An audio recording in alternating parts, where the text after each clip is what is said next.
Hello, people of the internet. Hello, hello, hello. My name is Mita Madoy. I'm a forensic scientist from the world of mystery novels, and we're here with more Sherlock Holmes, Chapter 1. Hello, Walter, thank you for showing up. Last time on Sherlock Holmes Chapter 1, we did a bunch of side quests. Today on Sherlock Holmes Chapter 1, we're gonna do a bunch more side quests. Now, what I was planning on doing for today's stream is this coin collecting side game, because I'm very mad at Mycroft after what happened with that case with the Ottomans. And this is the pettiest revenge the game will give me the option to do. So, if there's anyone in chat who wasn't here when this happened, when Sherlock was a kid, Mycroft stole his coin collection because he's just so petty. And apparently he left some sort of Da Vinci Code list of clues to tell us how to find the stuff. So let's go show how smart we are. Because we are so smart. We are so smart.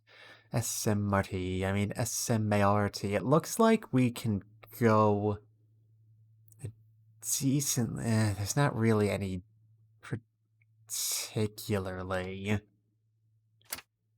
there's not a particularly good way of going about this that will let us just cut through in a straight line. But I guess if we just move from left to right, that'll be something.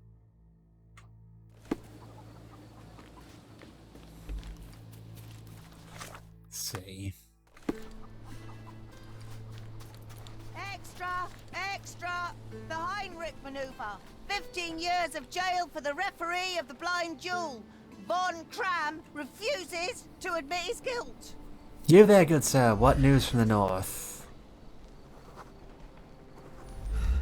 The cheapest news on the island. Do you bring tidings? Thank you. From the grim upwards, perhaps. Basilio Capella was released today after a quick and decisive court hearing in the matter of Nicola... Sorry. I'm just upset after how poorly last stream went, but I will not half-ass. Basilio Capella was released today after a quick and decisive court hearing in the matter of Niccolo Dedi's murder. The victim was recently found dead, stuffed in a safe at the office of Armor Capella, which seemed problematic for the accused, and yet supported by the family lawyer with a compelling alibi provided by his wife Augusta. There's no such thing as a compelling alibi provided by your wife, haven't you ever... Nah. The prosecution's case against Mr. Capella quickly fell apart. The husband and wife were seen leaving the court hand in hand, clearly delighted at the result. Citizens of Corona should also breathe a sigh of relief with the island spared potential retaliation from the Deddies. And the Heinrich maneuver. The investigation into the death at a blind duel took a big step forward today, with referee Heinrich Feugen von Cram arrested under suspicion of murder. Erich von Staub was killed in the old ruins, and police now allege that the treacherous von Cram shot von Staub during the contest, pinning the blame on the other dueler. Mr. von Cram refuses to admit his guilt and has promised revenge on those who put him in jail. Unfortunately for von Cram, he'll have to wait 15 years for the opportunity. Lovely. Okay, now then. Back to our coin collection. Clearly the most important case occurring on this island right now. You know, playing it out like this, where we played all the way up to the last case and then immediately started going around... Okay, where is it?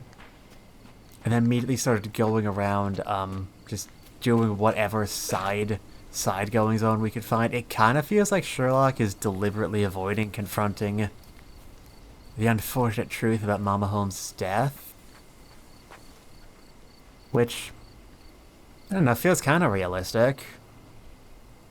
I mean, accusing a great detective of only solving other people's cases to avoid confronting his own issues is not a particularly unique way of going about it. It was also done in the Perfect Insider, the J-drama series. And of course, I've been comparing this game to Amori ever since I first found out that there was a repressed memories gambit going on here, but okay, hidden coin number 1. God, I don't remember what Mycroft sounded like. Amori, yeah, Walter, you played something related to that, didn't you? That was fun. I didn't catch it live, I watched the VOD. Okay, on the 18th of August at 10 p.m, Agent D, last name Nuts, of the British Crown posing as an Italian spy met with a mole. The meeting took place where you are standing at this very moment. I fished him wide but never streamed it. Oh! That makes 2 of us. And did you enjoy it? I love Amori. It is one of my favorite games. The meeting took place where you are standing this minute. The mole was intended to give a letter of a confidential nature to the Italian spy. At 10:03 p.m., the mole suspected something. He shot our man twice and fled from the cemetery down the side wooden staircase into the streets of the southern Miner's End. At 10:04 p.m., Agent A, watching the crossroads near the main cemetery entrance, reported all clear. 10:05 p.m., Agent B, at the crossing of Ripper Street and Harbor Avenue, reported all clear. 10:06, Agent C, crossing of Moran Road and B Lane, reported all. 10:08, operatives caught the mole beneath the bridge. The east of the meeting place, searched him, found no letter. At 10:09 p.m., I arrived at the scene. I observed the suspect. He had fresh, small, irregular cuts on his fingers, and his clothes smelled strongly of fish and sweat. At 10:11 p.m., I found where the letter was hidden, at the same place you can find the coin. Okay. Yeah, show off, big brother. Okay, it was amazing. It was. Yeah. But now that I know that I can just talk about this without people looking at me like I'm going a third head, it really is like, am I going insane? Do I just have brain poison, or is this game very Amore? We have, a person dead under circumstances that aren't what we thought they were. We have a protagonist with repressed memories who is, admittedly this is my fault, not the game, but currently just desperately attempting to distract themselves. We have lots of side quests in an open world. And last episode where we did plot, Sherlock remembered that there was a place in his house that he had just completely repressed the existence of. Repressed memories, but not guilt, probably. What do we know? I totally glazed over this because I knew we didn't want to. Let's see. Mrs. Holmes's cause of death was oxygen deprivation. There was a slash on her throat, which leads me to believe that there was an attempted tracheotomy, which is not a thing you would do if she was drowning. So she suffocated under circumstances that would require a tracheotomy. Mycroft has been covering up her cause of death for some reason. Does not like Dr. Richter. And of course, as we all know, she was quite unwell, which may be hereditary, which is why we constantly hallucinate an imaginary friend. Okay, so the mole shot our man twice and fled from the cemetery down the side wooden staircase towards southern Miner's End. It's a wooden staircase, you say?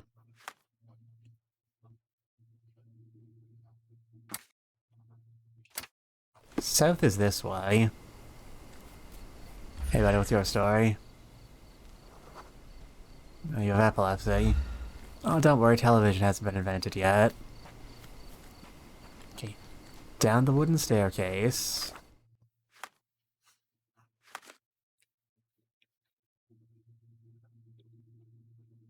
The crossroad near the main cemetery entrance reported all clear.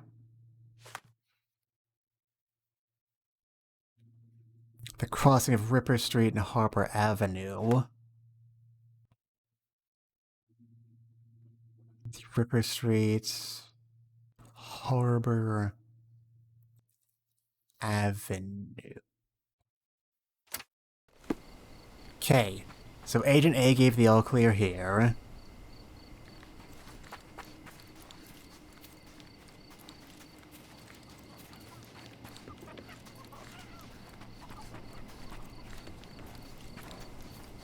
A man ran a decent ways.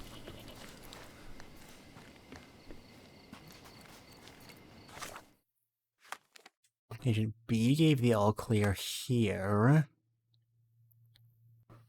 He ran that in a minute.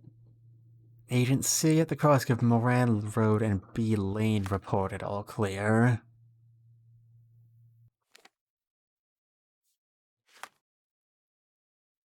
Moran Road, B Lane.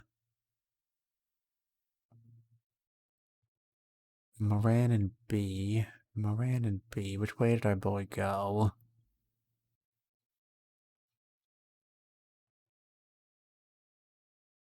So he didn't go this way. He didn't go this way. I'm assuming. And we all know what happens when you assume.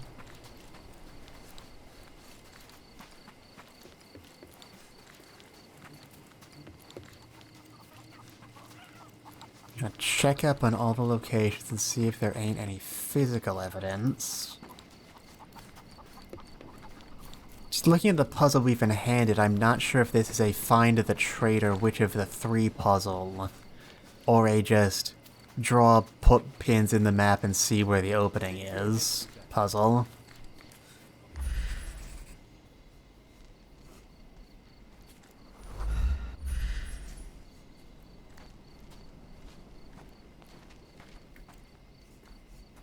Okay, there's an all clear here. Excuse you. Yeah, that's right, walk away. Walk away. Okay, nothing to report around these parts.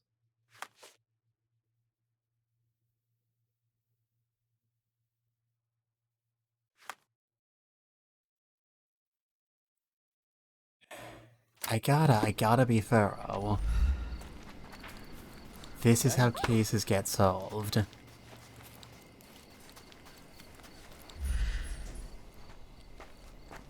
So here's the vaunted wooden stairs we've heard so much about.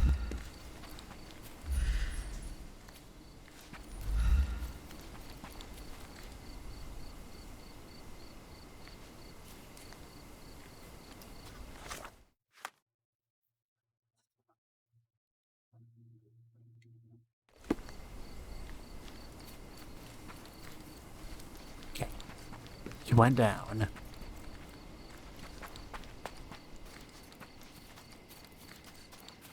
Guy at this location reported nothing.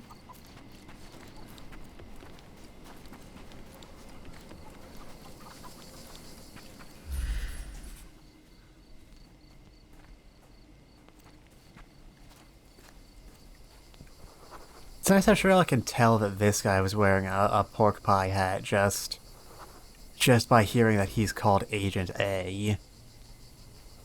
Agent A, you lowlife.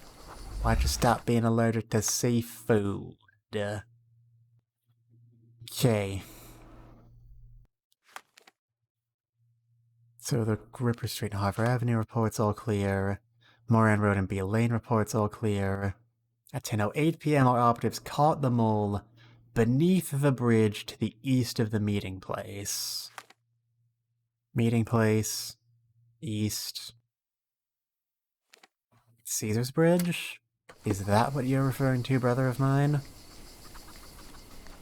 Let's see, can I go this way? Nope. That's your story. May I ask you something? Go back to your fancy house. Running. There's a lot of running. A lot of running in this game. A lot more shooting than I'd prefer.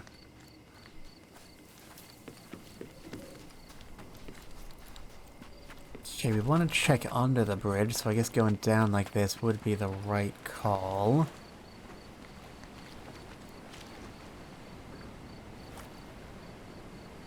Is it dock?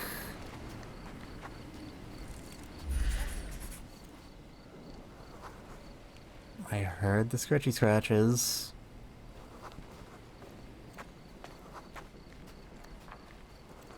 So here's where they caught the man.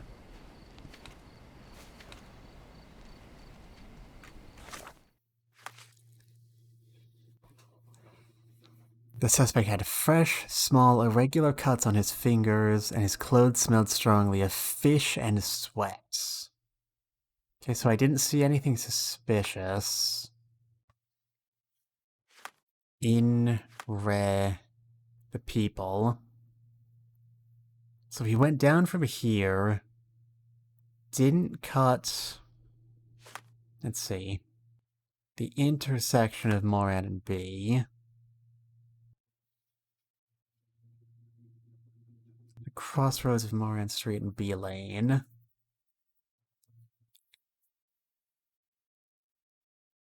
See, so he didn't go this way, he didn't go this way. He went somewhere this way, so process of elimination dictates he must have gone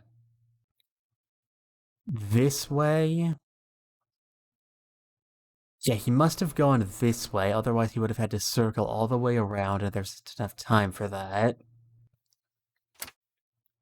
So he went somewhere in this direction and had a run-in with fish and something that cut his fingers. Fish and sweat, working class people. That doesn't narrow it down much. Personal space, my good man. Anyway, yeah, like I was saying, he had a run-in. Fish and sweat.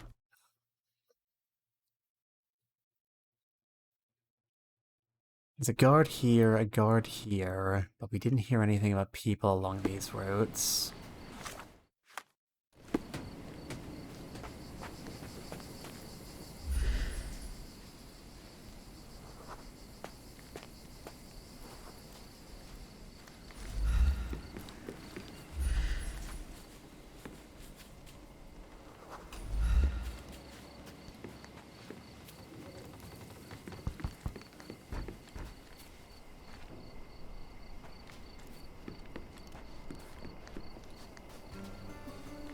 Oh goodness me, a swordfish. Don't you know the password is always swordfish? 12 zucchini, first ever minted. This was part of Father's original collection.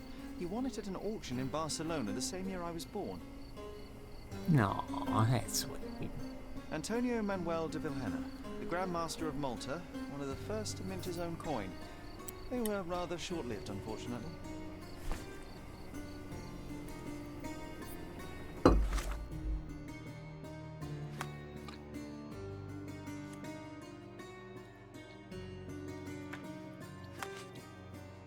Alright, there's the first coin.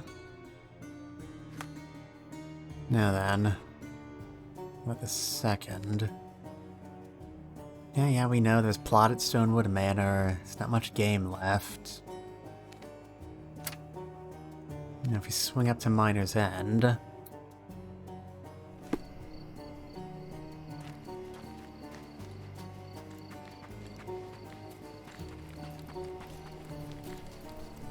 It's just in a straight line from here until it isn't.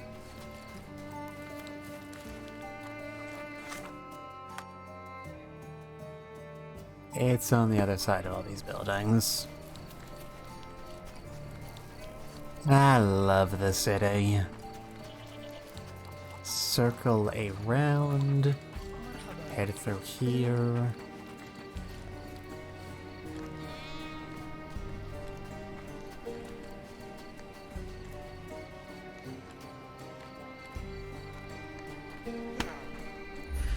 Excuse me, good man. But buddy, move. Thank you. Okay. Here somewhere.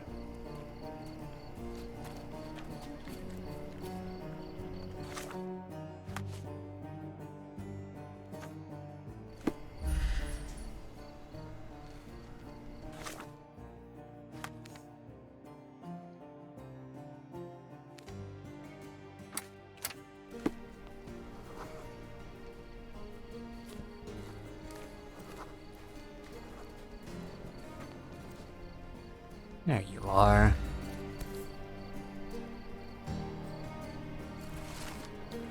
You might be surprised by how much speech can differ from one group of people to another, even if they all reside on the same small island. Success or failure of a mission can sometimes depend on whether you use the right terminology in front of the right people. For instance, there's a curious place in Miner's End where 3 uniquely named streets share the same common nickname: Bloody Road. Aristocrats call one of the roads bloody because a certain woman lives on it who assists with the issue of unwanted children. The Wolfgang calls one of the roads bloody because they were unable to extend their territory past it and were always repelled by the righteous. The fishermen call one of the roads bloody because a great many of them died on the cliffs near it. There's a city block between 3 roads. On the porch of one of the buildings you will find your coin beneath a loose board.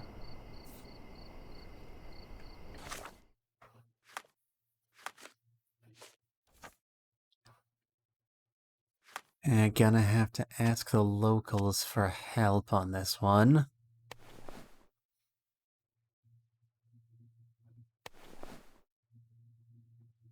Let's see, do we want worker or low life? Where are we right now?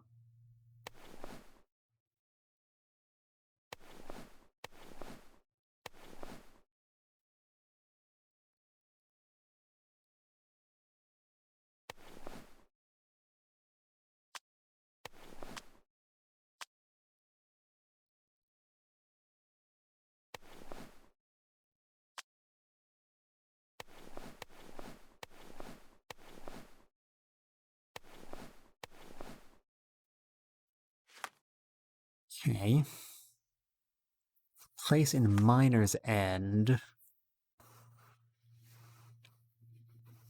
So cliffs. Cliffs should probably be the easiest. We just want to stick to the sea.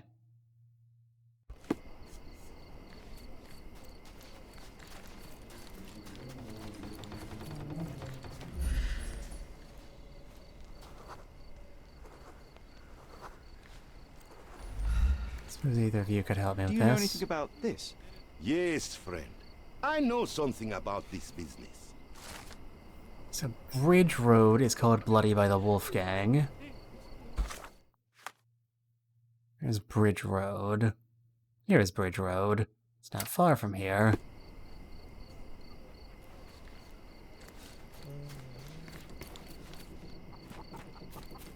And I ran so far away. I just ran on that and I couldn't get away. And what else? Like a fisherman. Okay, so now we want to get into a working class getup. I say the deerstalk is a good look for me.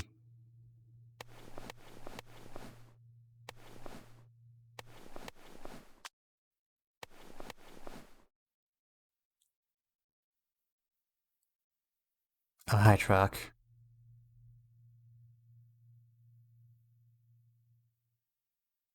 Check your DMs. But right now I'm in the middle of streaming.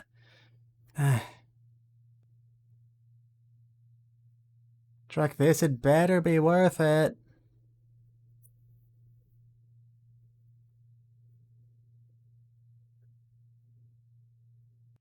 Bruh, can I call you, for like a minute? Well, you're gonna be on stream if it's something you're comfortable. Yeah, sure, what the hell?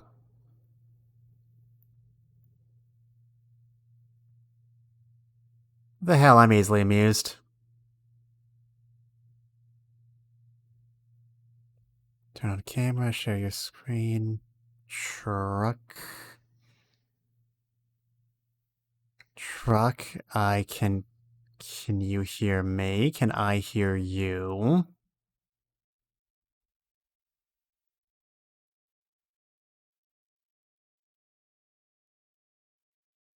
Question mark? Truck, I heard that. I heard the output of that. Oh, okay. So anyways, I have a question for you. Are you ready? This ought to be good. Yeah, so why are Sherlock Holmes' taxes so low? Why are Sherlock's taxes so low? I'm not sure, Truck. Would you care to enlighten the audience? He's a master of deduction.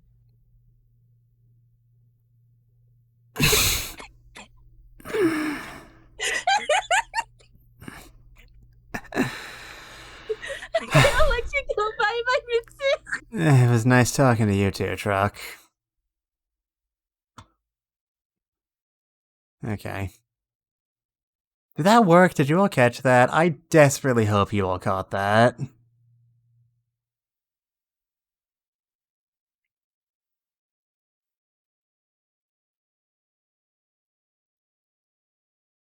Okay, I'm glad I didn't have to suffer through that alone.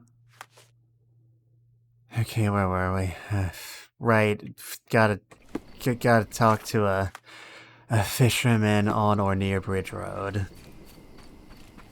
Alright, did we all get that?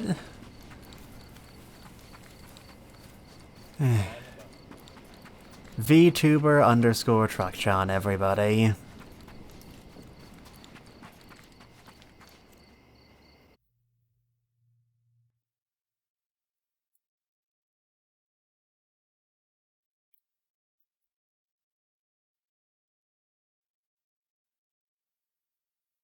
No, is that...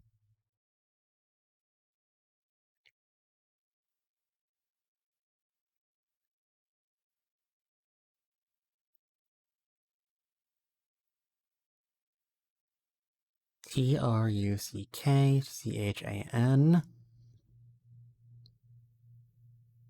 Yeah, just chatting. You have... they probably left already. Just on the off chance you're not... You haven't, though. Truck, you're... Has that extremely cursed food stream happened yet? Were you in the middle of that? Is that why you called me? I'm really curious how that, how's that pizza is going to... American pizza is gonna wind out. For those of you who don't know, Truck is planning as part of a milestone celebration to do a stream where they eat a bunch of extremely cursed foods. And I recommended they eat a pizza with whole hot dog sausages on it. Which honestly, probably not the worst tasting thing they've been recommended, but, not good for the soul, I'll tell you that much. You there, my good man. Yeah, it's not that cursed. The reason I recommend it is actually because... Can I ask you a question?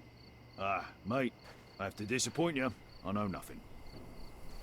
Yeah, the reason I recommend it is because that's a thing that's sold overseas in, like, South Korea and thereabouts as American food.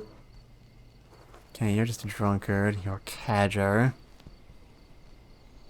You, what are you? Do you exist? Are you real? Is this all in my mind? What's the name? Is that sort of a Freudian thing? A ghost. Alright, where are we?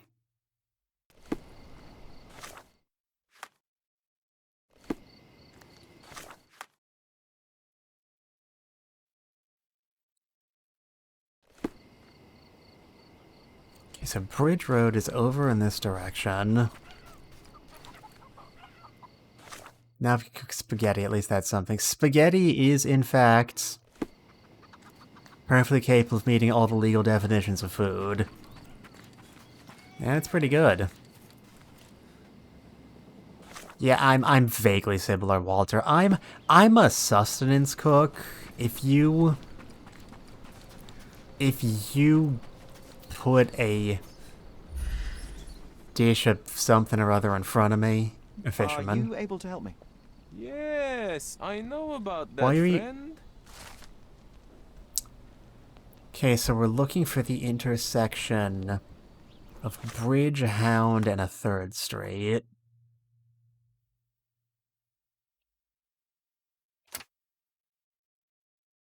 And our last demographic we need to question are the aristocrats who are accepting of us with just our standard getup because we are in fact one of them. I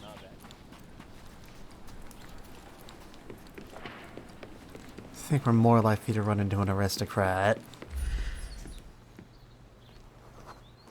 Just here on the far side of the bridge than anywhere else.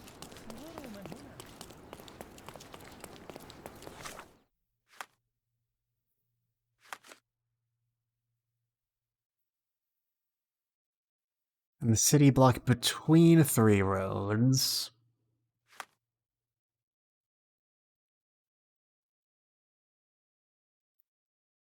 So between Bridgehound and something else.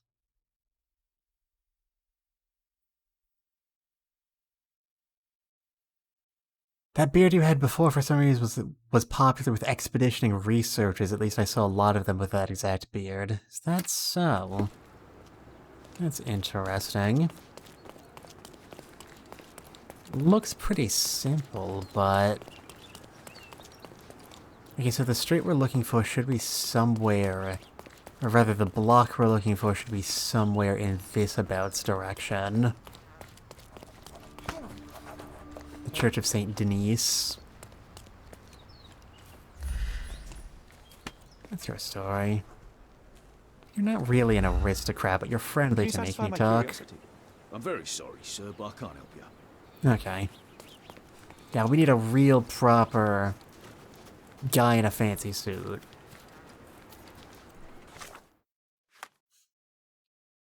Okay, we're on entirely the wrong side of the bridge. It's never a good place to be.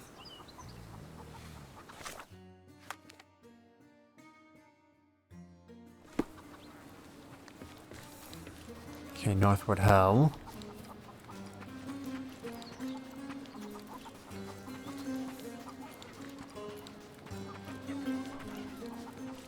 I assume the game isn't going to be so sloppy as to let us get away with questioning any random citizen anywhere. Or maybe not.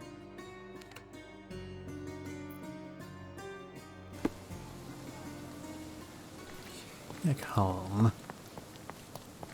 Back home to the swanky upscale district. Excuse me, ma'am, do you know where I could get an abortion? May I ask for your assistance? I'll help you, sir. You have my full attention. Man, that's so easy.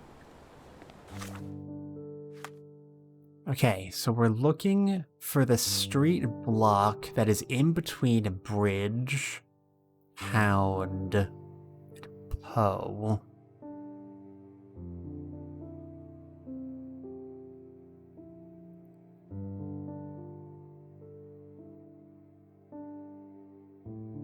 So Bridge, Hound, Poe. Somewhere in this triangle lies the answer to all of our problems.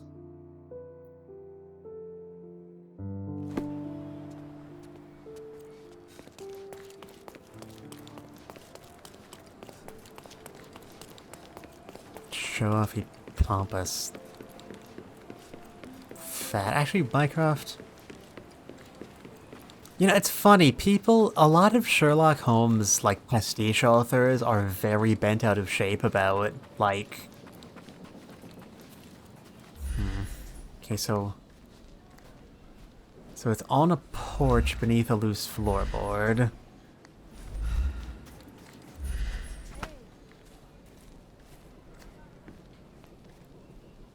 Not this one. I mean, like I was saying, a lot of Sherlock Holmes pastiche authors are super bent out of shape about making sure they keep to canon in a lot of different ways, but you almost never see anybody make a point to try and keep Mycroft, like, in character at all. Because Mycroft's character, in the source material in canon, was that he was detestably lazy and never really contributed much to anything. And, that's not really all that interesting as a character, I guess. Okay, loose floorboard. Loose floorboard. Cellar door. Cellar door. Cellar door. Loose floorboard. On somebody's porch.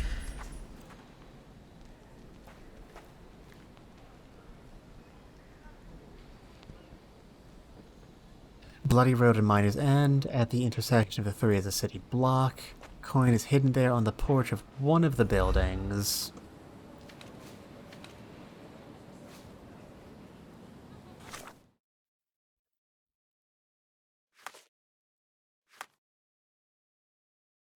How did I get all the way up here?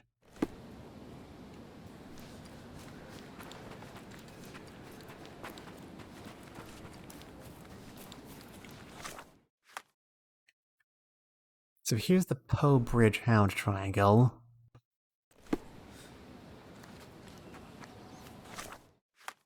The buildings visible on the map are over in this direction. Head on a swivel. Head on a swivel.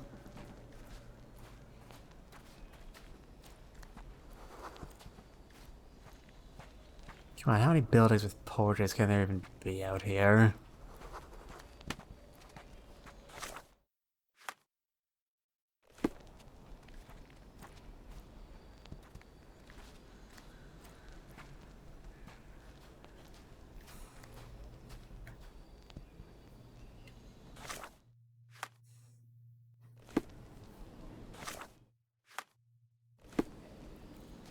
This is the direction we want to go.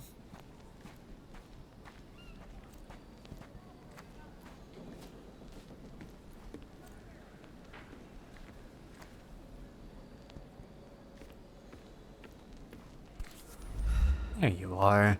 30 Tari. This coin was once stolen from Father. Many years later, Mycroft found it in a private collection and persuaded the owner to return it. This coin depicts Hompesh, the last Grand Master of the Order to govern in Malta.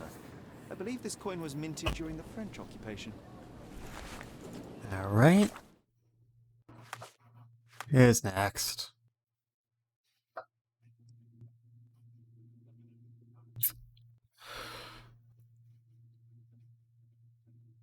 Nothing particularly close by.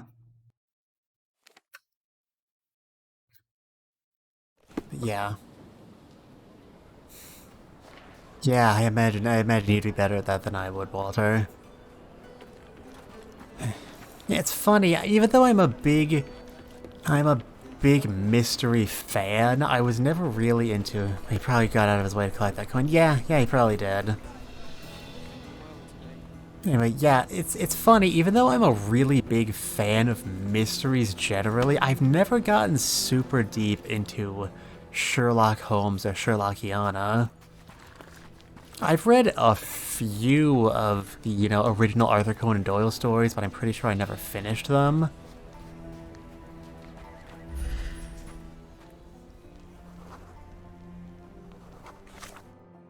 Yeah, I started William Baring Gould's Sherlock Holmes of Baker Street, the most famous of the, biography of Sherlock Holmes written as though he were a real person genre. Never finished that one either.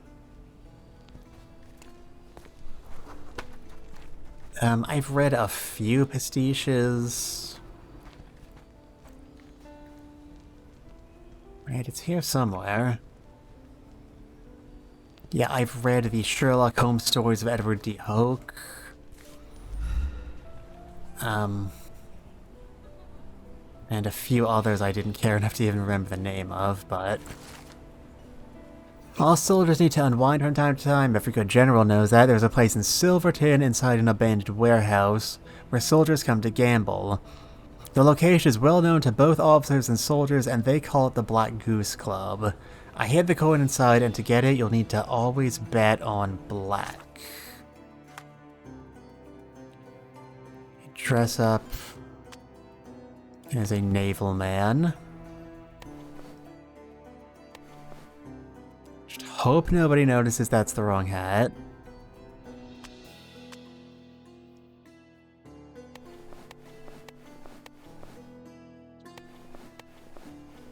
What is with that specific beard? What is with these specific sorts of beards and making us look more like this? If I had another face, do you think I'd wear this one? Pin the correct evidence. Excuse me, sir.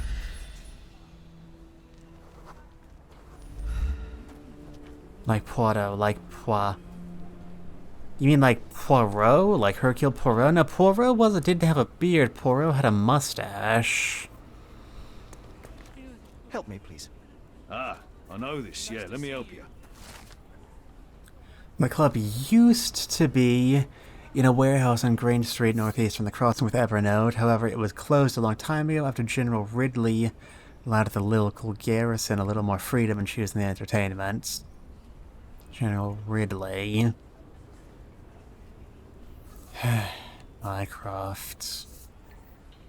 Let's see. Grange Street, northeast from the crossing with Evernote Street.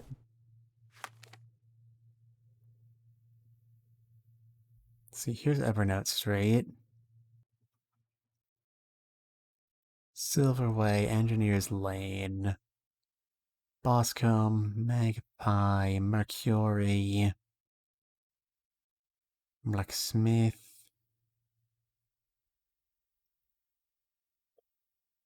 Gonna take a break.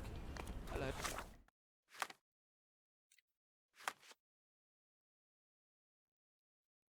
A warehouse on Grange Street, northeast from the crossing with Evernote Street. Northeast, so somewhere hereabouts, maybe. About the beard, I have no clue. I read some beards connected to status and that kind of size. Mostly mustaches and clean-shaven people. Yeah, I mean, I guess, given when this game is set, that might have changed. That might have changed reading when this game's set now, but, like, yeah, nowadays they get super bent out of shape about regulations.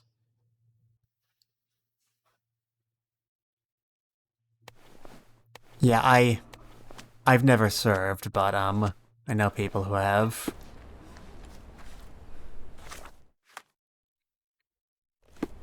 And of course, you can't just go.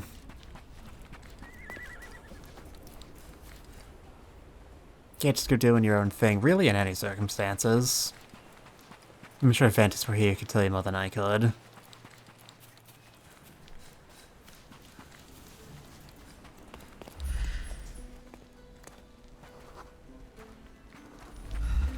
Beaten. But, oh, hello, Ventus. Yeah, we were just... Walter and I were just talking about, like, facial hair and... Like, I sort of segued into, you know, talking about changes in military regulations over time, and such, and such. If you know trivia, feel free to shoot off. If you don't, I'm not super bent out of shape about it. I'm just trying to fill airspace.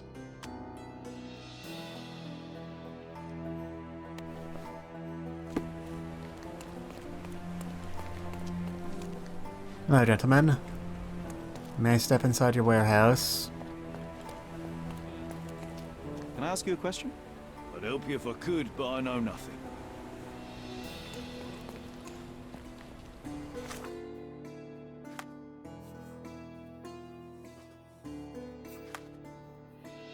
The club used to be in a warehouse on Grange Street, northeast from the crossing with Evernote Street. Grange Street, Evernote Street. Northeast from the crossing. It's either here or here. It certainly looks pretty warehousey. To mine eyes. Whether it's the warehouse is another question.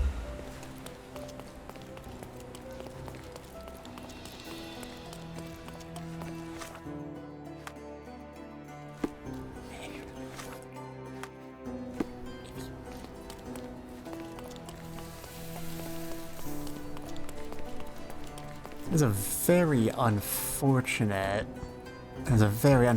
placement for a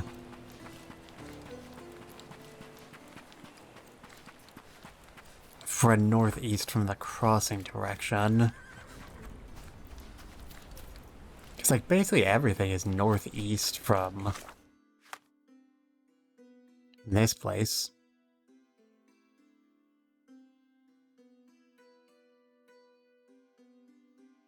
Yeah, I want to say that, like, northeast from the crossing is somewhere around hereabouts, but I'd have to go down.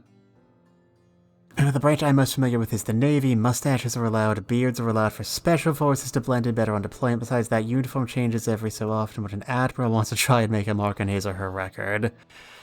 Yeah, that actually does seem to line up decently close. What we're seeing thus far.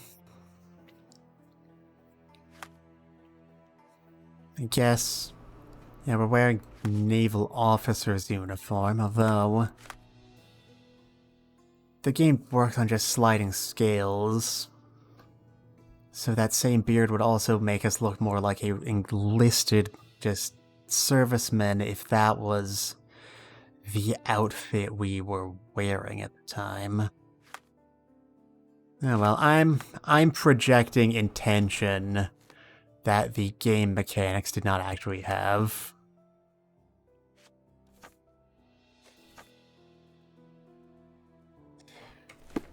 Northeast of the crossing with Evernote Street.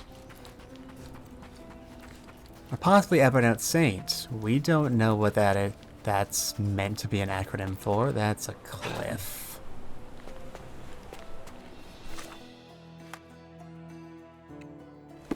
I massively overshot it.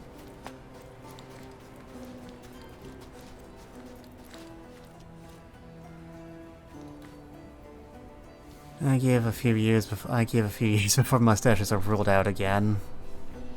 Like 5 years. Yeah. Yeah, we talk as though it's a fixed thing, but at the end of the day, this is ultimately just the work of humans.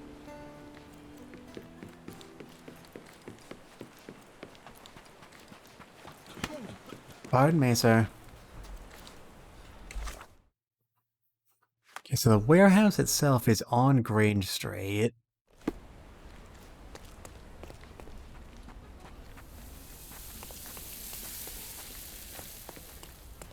Yeah, somebody's frying up some bacon.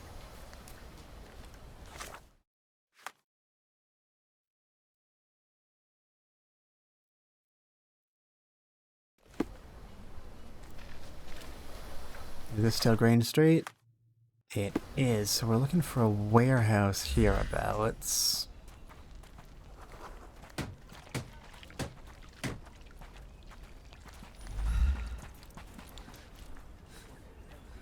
You must always bet on black in order to find it.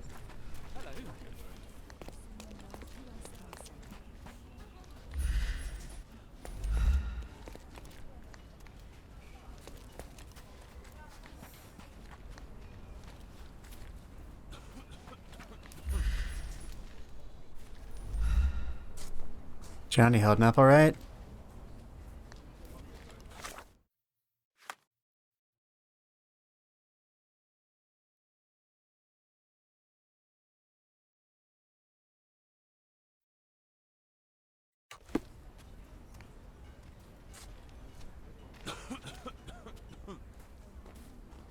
In order to find the coin, you must always bet on black.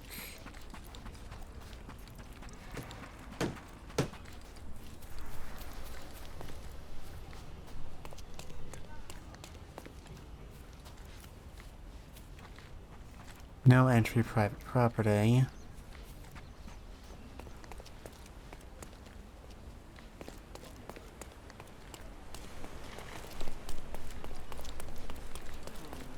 White and black. May I ask you something? I'd help you if I could, but I know nothing.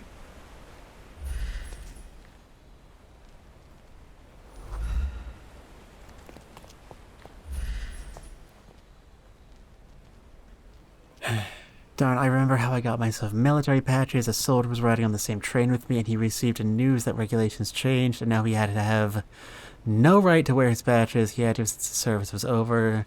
He used to be allowed. That's funny. Eh.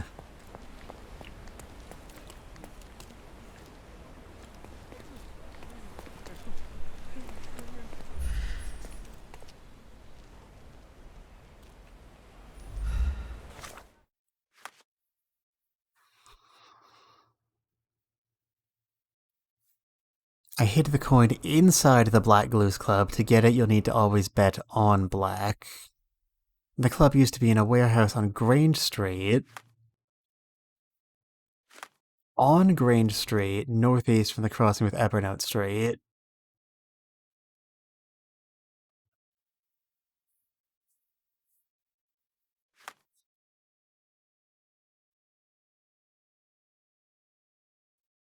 It's funny how in games like this there's sometimes invisible walls everywhere and sometimes nowhere. Yeah, this is, I guess setting the game on an island is convenient because the only invisible wall you need is the ocean.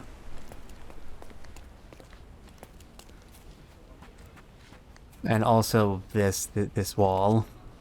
That's also a wall. But it's not an invisible wall. It is in fact a quite visible wall.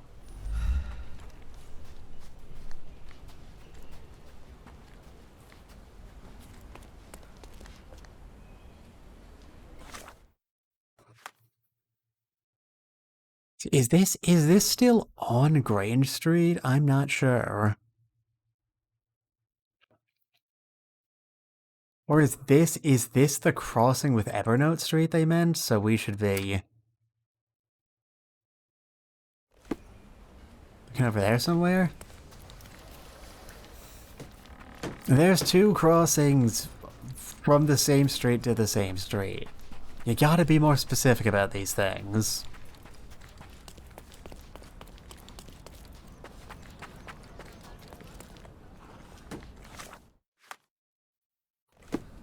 Okay, are there any warehouses over here?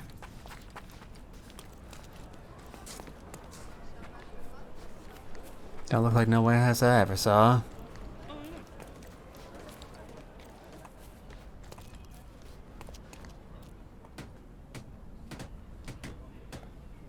Oh, Sherlock, I don't know, I'm just a horse. Why did you expect me to provide you with content?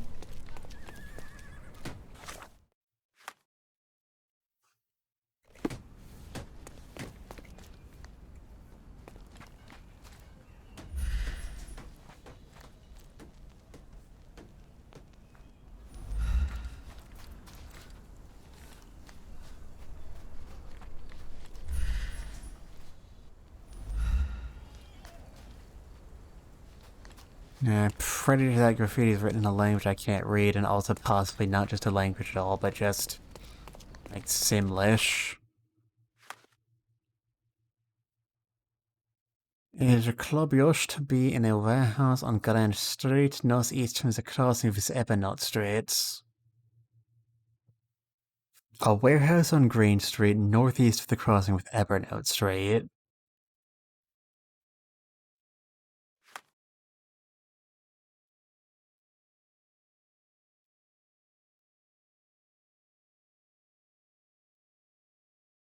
Never eat soggy waffles.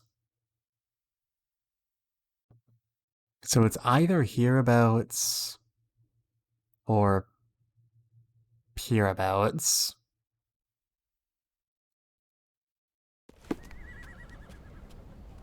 That much we knew already, though.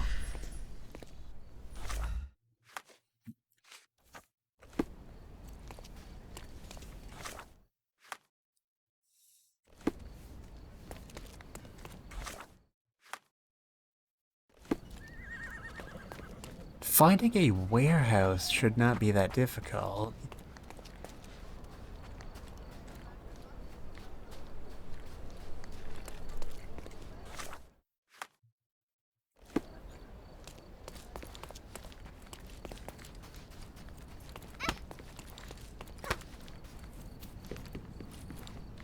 Okay, this door doesn't open.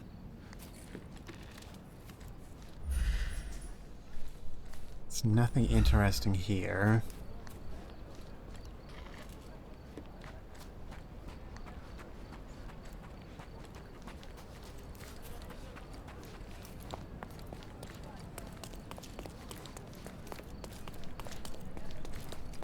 Okay, this just doesn't open, just straight up. We arc around. Yoink. Bob's Fish House. Unfortunately, it's not on Grange Street, so it can't be the place. Hey, I like Bob's Fish House. Fish. Bob and his house of fish.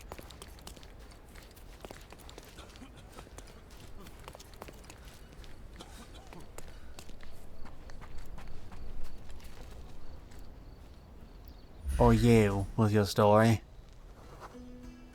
Oh, you're a carpenter, are ya?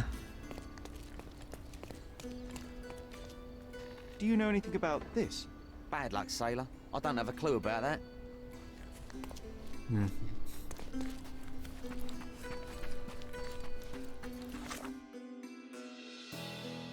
House of Fish. Now I imagine the big fish monarch and you know, the House of Fish. Where the fish all live in their underwater residences. And the underwater temple. The underwater monk.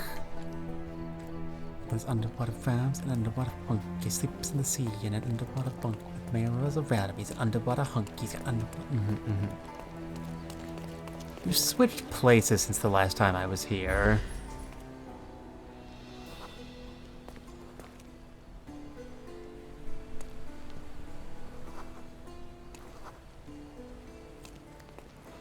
They're different guys than last time, but it's always a guy in white and a guy in blue, black.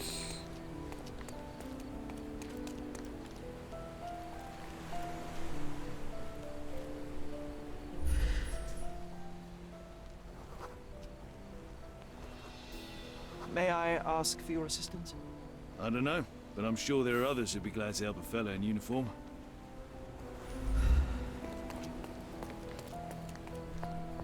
This is the wariest warehouse I've been able to find. Anywhere around the place. Come on. This is coin number 10. Maybe the game's getting upset I'm going out of order. 9. Does seem like there's an order to these things. That's not a coin, that's my house. 6.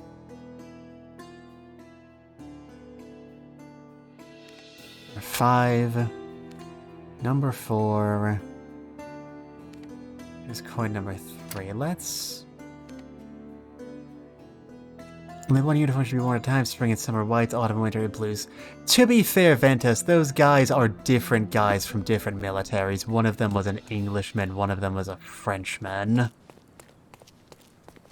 But yeah, I do feel like that's something they did intentionally for a puzzle that I just can't make happen. Okay, change back into good old Shirley wear. Because surely you can't get anything more comfortable.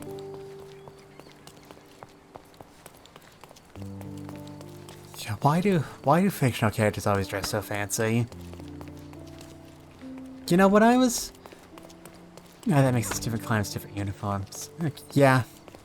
Yeah, I see so. You know, when Sherlock, the BBC Sherlock was first starting to air, I looked up the coat that they had Holmes wearing. Just, you know, to see if it would be a good look for me. That thing runs like $5,000. It is ridiculous. I think it's out of my price range, and I'm pretty sure it's out of everyone else's price range too.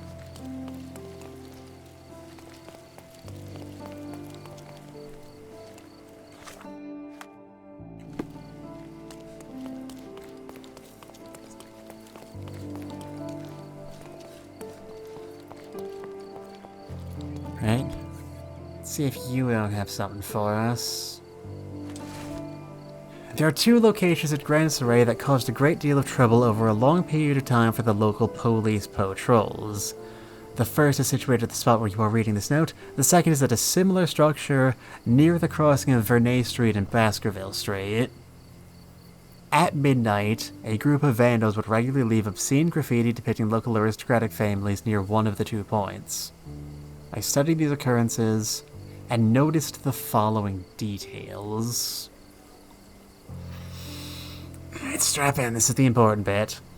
The graffiti's appearance depended upon the direction of the police patrol. Each time the police patrol set out from the police station towards the yacht club, graffiti would be waiting for them at point 2. IP code is like 200 new. I just bought one at the Navy thrift store for 25 and had the old patch changed out with my.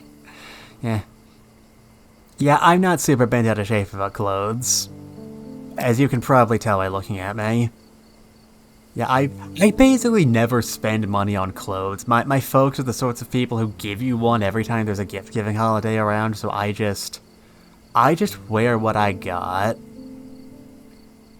Okay, when the police patrol set out from the police station towards the yacht club, the graffiti would be waiting for them at point 2. Each time the police patrol headed out in the opposite direction, graffiti would appear at point 1. It is obvious to me that the culprits communicated the police's patrol's approach somehow. There was no direct vision between the 2 points, so they must have used an intermediary location to send warning from one point to the other. I have hidden this coin at that intermediary spot in an object that they used for communication.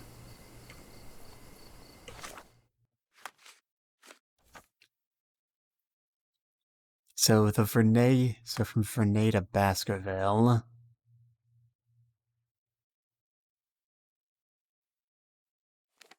Here's the yacht club. So we're looking for the intersection of Vernay and Baskerville. Police stations. Here's Vernay. Here's Baskerville. And the police station's up here. So when they went...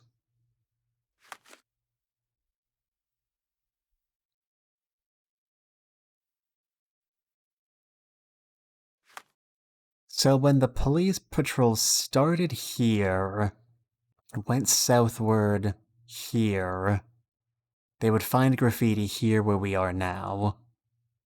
Then went the other way around, they'd find it here. It's not that far.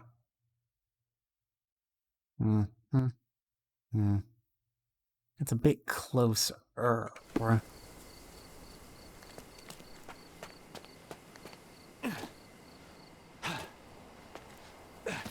Stairs are for squares.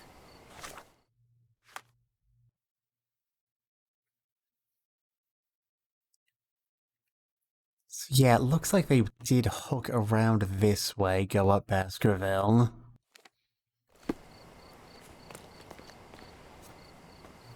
So this is about the way we want to be patrolling. We're looking for an object used for communication. Crossed long distances.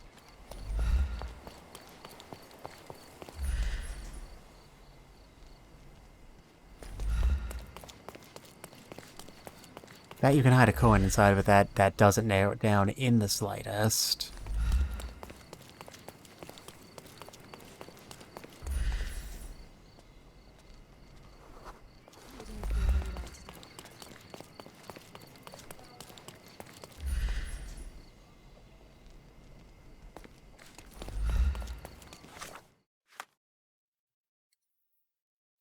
Okay, we're almost at the crossing.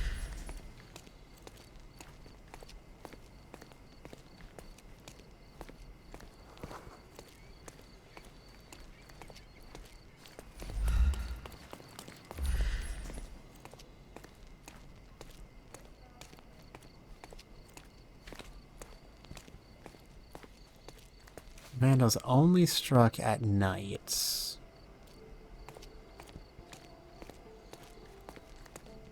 So were they flashing each other with Morse code, perhaps?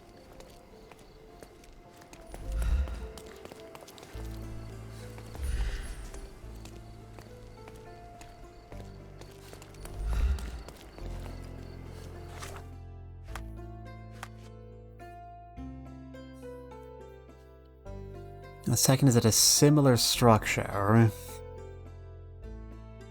I just saw people using Morse code a few hours ago. Oh, what? Under what context?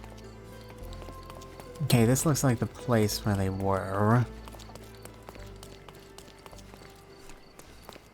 Yeah, Walter, what context? Okay, I'm lying. I'm not super interested in Morse code, but, my old man, was rather... he's a hobbyist, so...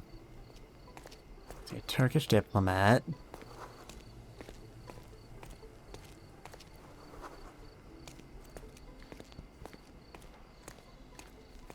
It's not a super long distance between...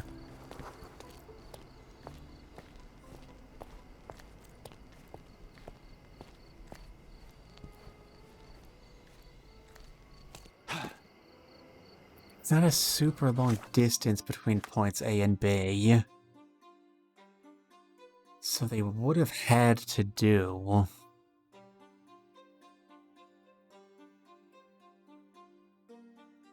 something to do with...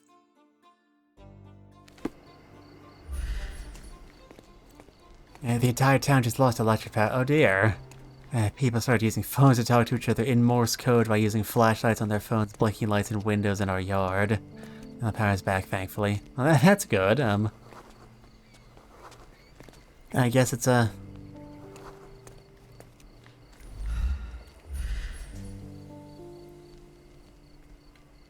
I kind of want to climb that now. Yeah, I guess it's good that people either knew that or were able to look it up quickly.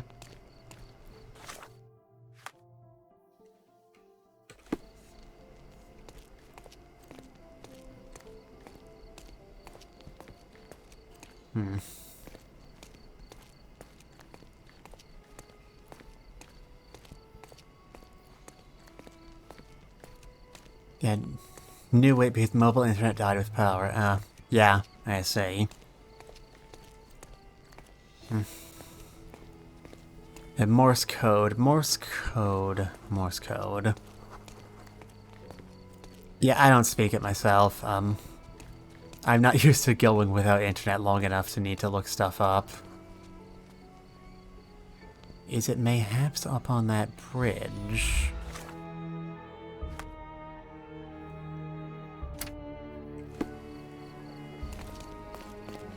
It's a decent chance this is gonna be wrong, but I've been wrong before and I've lived to tell the tale. Get up there.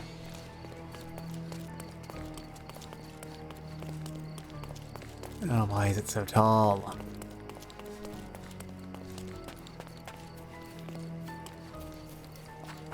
Come on, let me up. Look who's here. Let me up! Hey.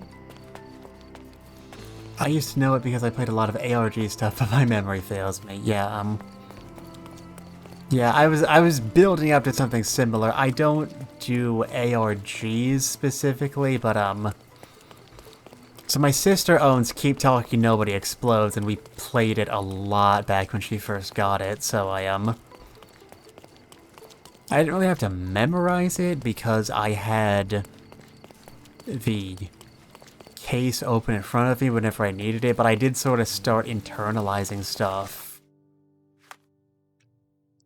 Just because I was constantly using it.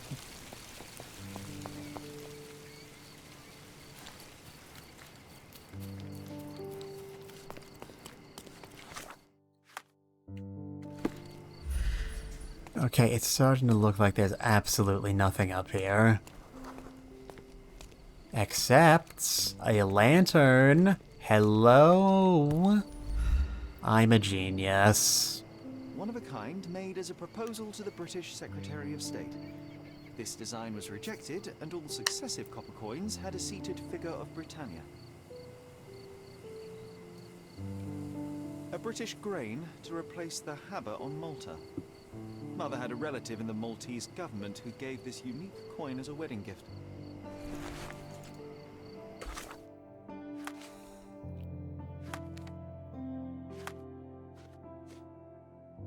Okay, that was number 3. That was number 3, right?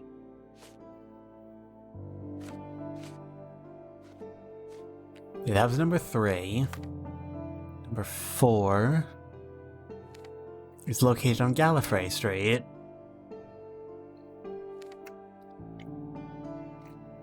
I was never that good with ARGs actually and suffered from being late to the party because by the time I stopped one step, others are already 3 ahead. That is the risk one takes with any sort of multiplayer mystery solving game.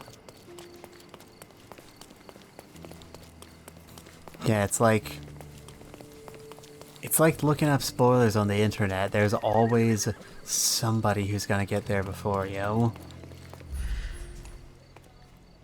Right, it's somewhere hereabouts. Is it in this building? Rather, on this building.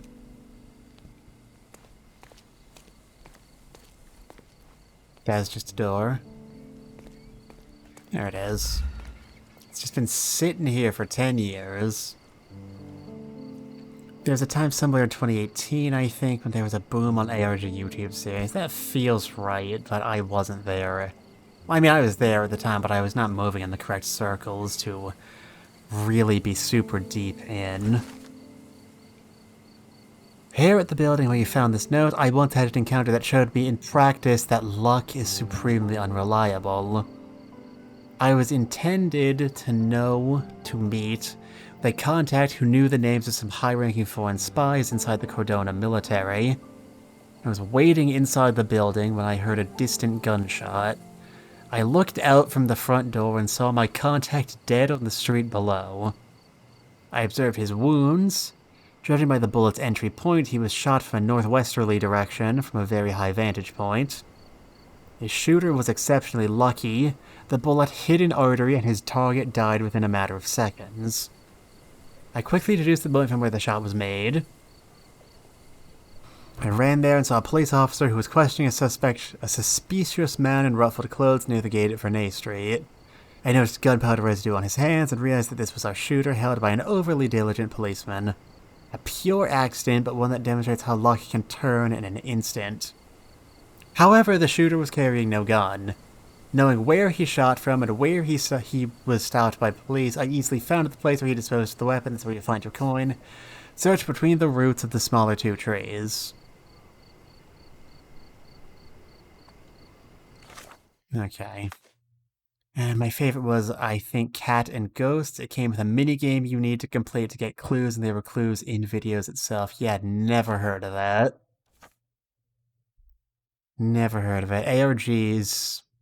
Yeah, ARGs aren't really a thing that I hear about much anymore, and I was never really into them while they were active. That's another thing, they all have time limits on them. So he was shot from a high vantage point in a northwesterly direction.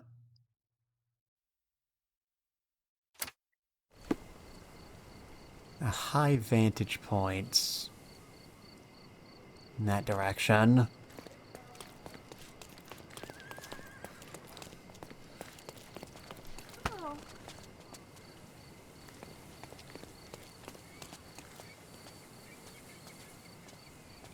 That's certainly interesting. Excuse me, I'm not watching where I'm walking. Hello.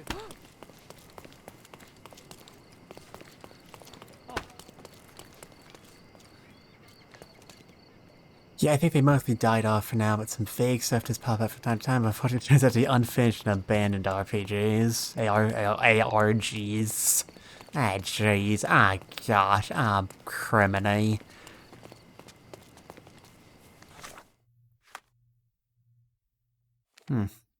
So was he shot from the bell tower of Cordona Abbey? Is that what I meant to be taking away from this? I doubt they're gonna let us go inside. I just want to know if I've got my pin in the right place.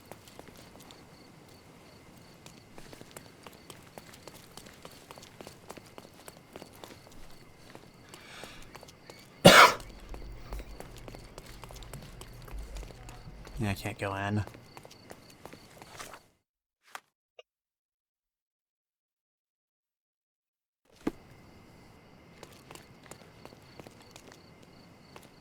That certainly looks like an abbey. Okay, so our boy was shot from the bell tower of Cordona Abbey.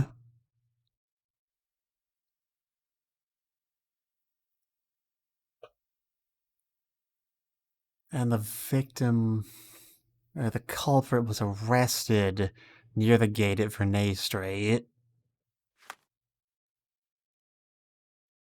The gate at Vernay Street.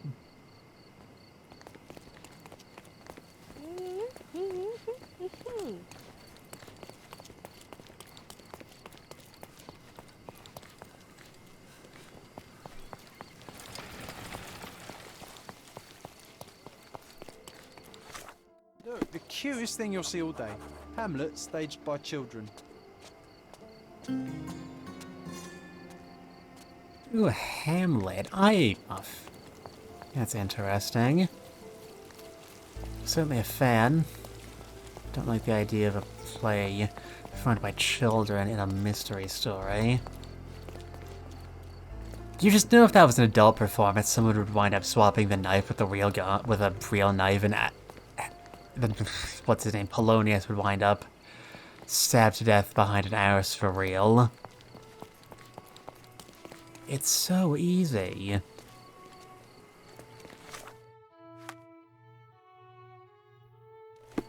The gate on Vernay Street.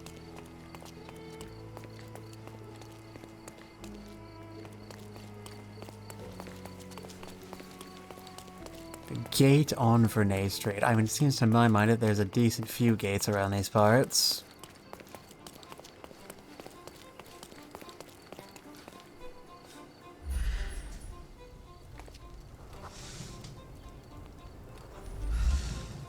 Pretty nifty, my dude.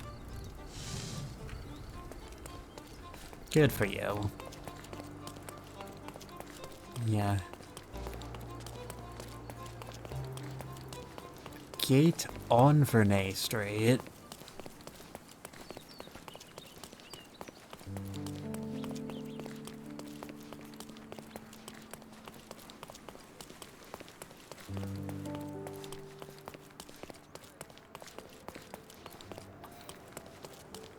Set up at the place at Vernay Street near the gate.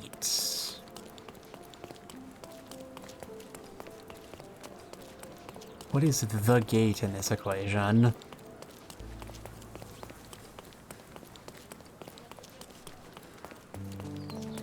Nice to see you. Warm.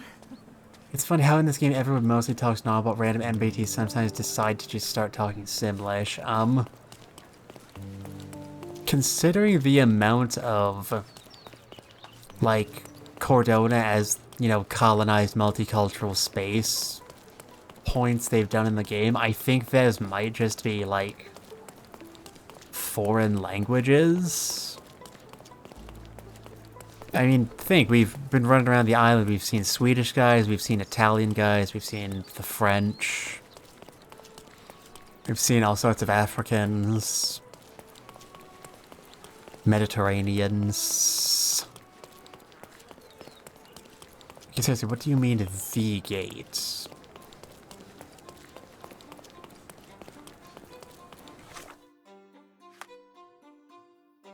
I feel real dumb just running around in circles like this.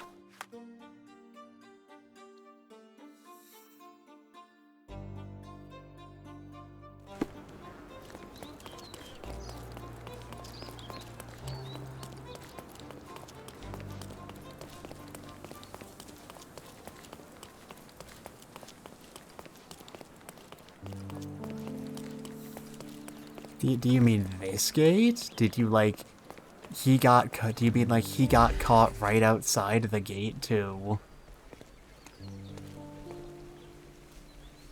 The gate to the place he came out of?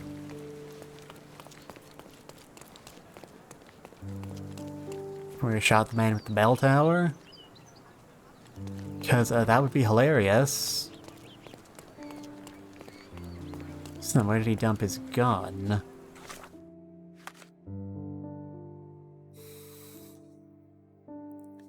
search between the roots of the smaller two trees.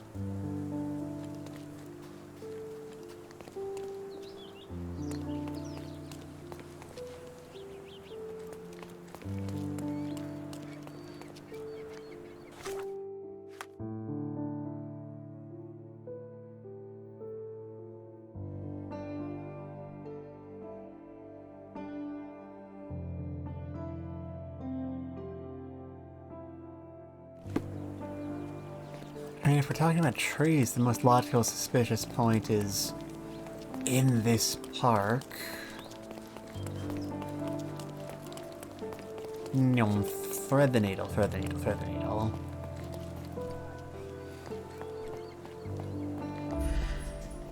In the roots of the smaller trees.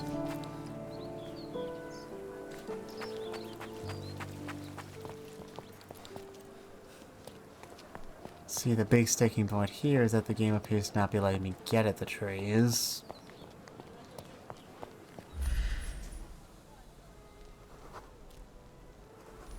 Bees? No, not the bees.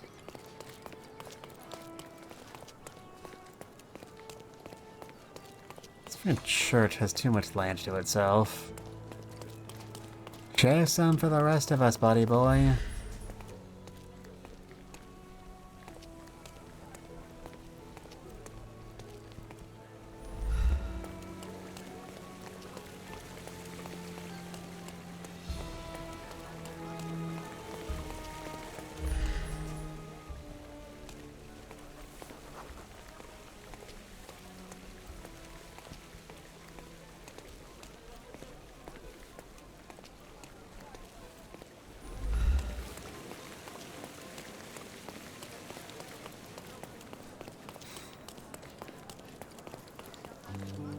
According to all known laws of aviation, there's no way a bee should be able to fly. But good luck telling a bee that. Even if its fat little body is too weak to take its fat little tiny wings. I've actually seen the bee movie.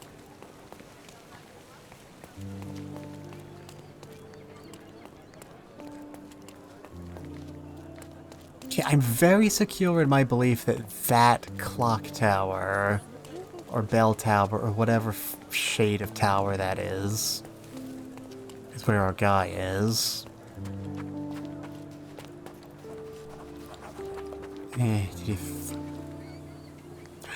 Bandits? But, you know, I'm curious, are we allowed...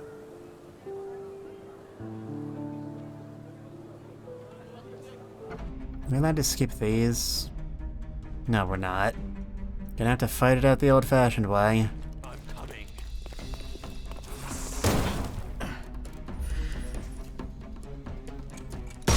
Fuck you and your stupid hat.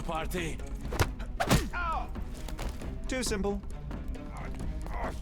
Nope, nope, nope, nope, nope, nope, nope, nope, nope, nope, nope, nope. Please, sir, just let me have my snuff already. No, damn it.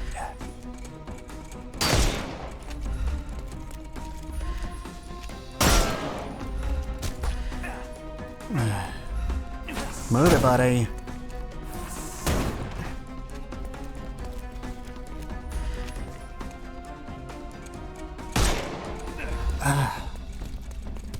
Still, asshole.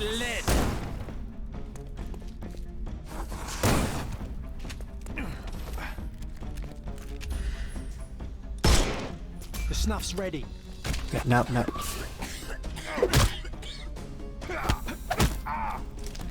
Take No a more crime nap. for you until next month.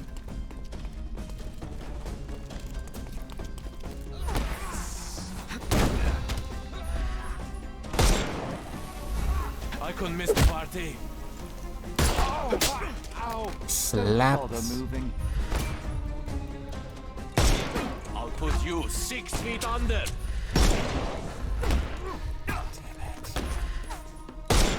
No, no, hold still, hold still, hold still.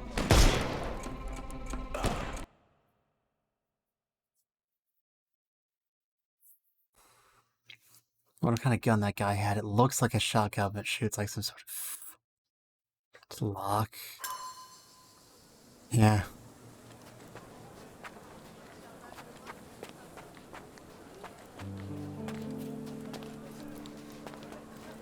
Yeah. I am completely and totally done with combat missions.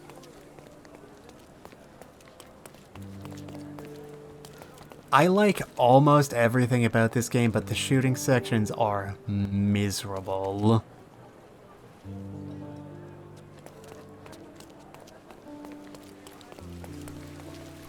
Sherlock does not control well enough. Sherlock still controls like an advanced. You're playing with controller, right? I'm playing with mouse and keyboard because I want to use my mouse for aiming. But if I switch over to my controller,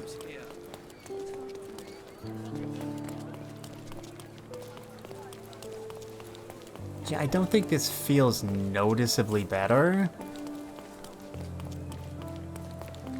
Yeah, I don't think this feels, like, noteworthily better to play.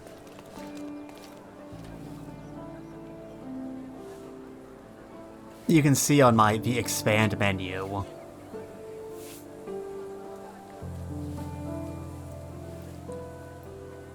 Yeah.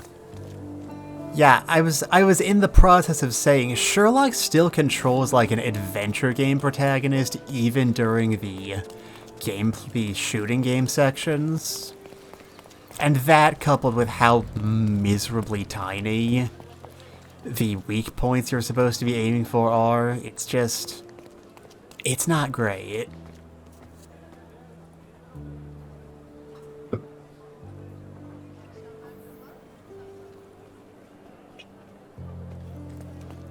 Okay, this is the gate to the Abbey, right?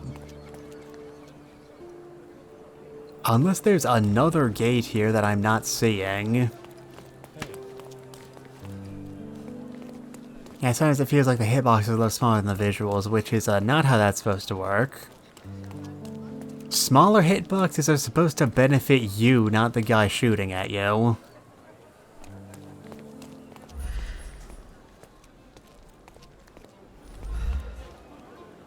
Smaller 2 trees.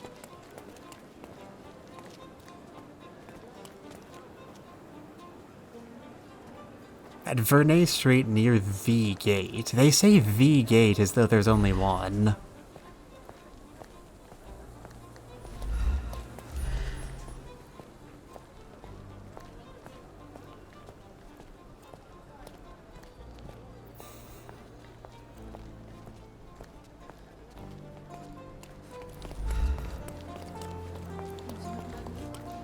There's more than one gate on Vernay Street.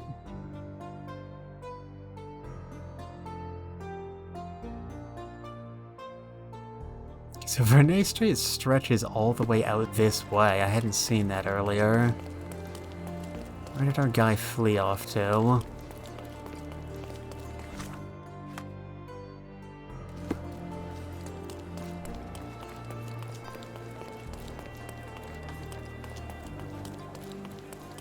Near the gate to the police station?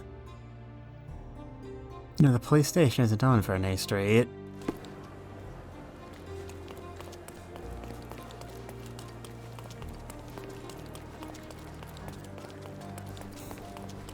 I think the game is drastically overestimating how invested I am in learning the many nooks and crannies and alleyways of Cordona.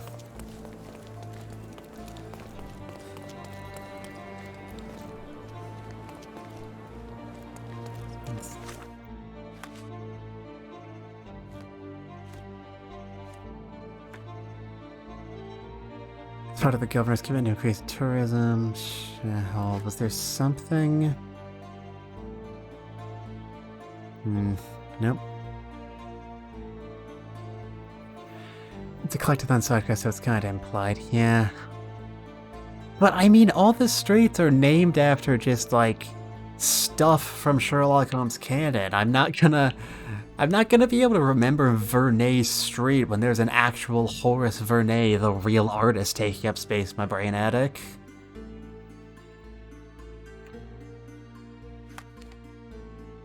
And having now traveled the full length of Vernay Street, I still don't know what the gate refers to.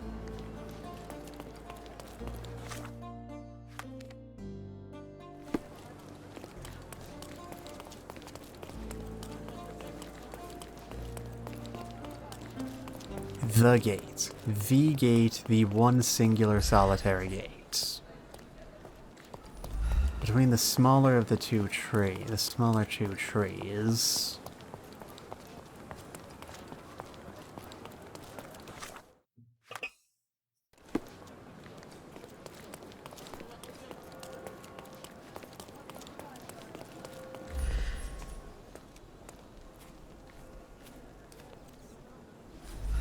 Bong.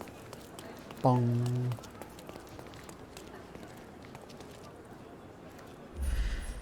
Smaller two trees over here are the ones with the big tree in between them.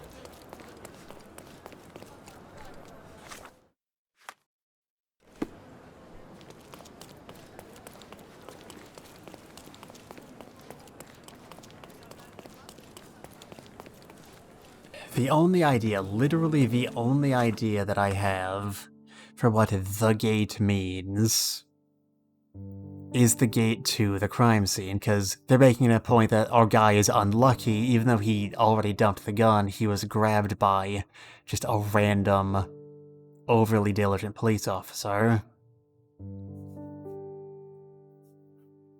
A northwesterly direction fired from a very high vantage point.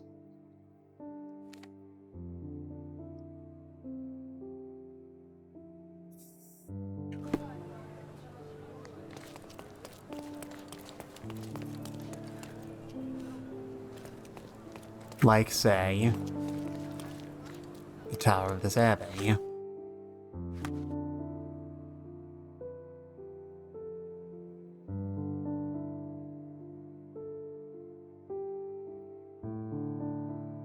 I ran there, and there I saw a police officer questioning a suspicious man near the gate at Vernay Street.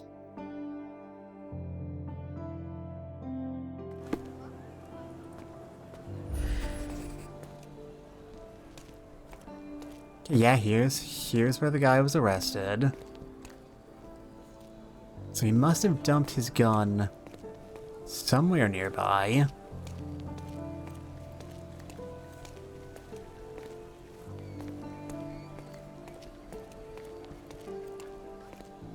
If he was caught right outside the gate, he couldn't have gone far. Let's see.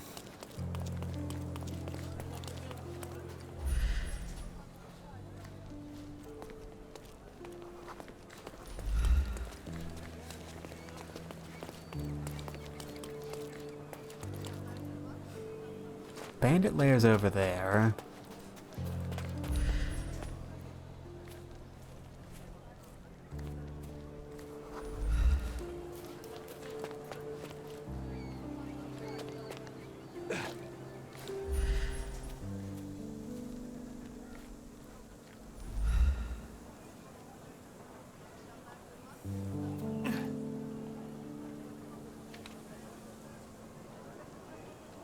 Between the roots of the smaller of two trees. He couldn't have left, so he must have tossed it over the side somewhere. He was napped right outside the gate. So he steps outside the building, throws it over the ledge. My logic dictates. By logic, I mean move it, people. Great detective coming through. Logic dictates it must have landed in some roots for that to be... roots, for that to be where the coin is.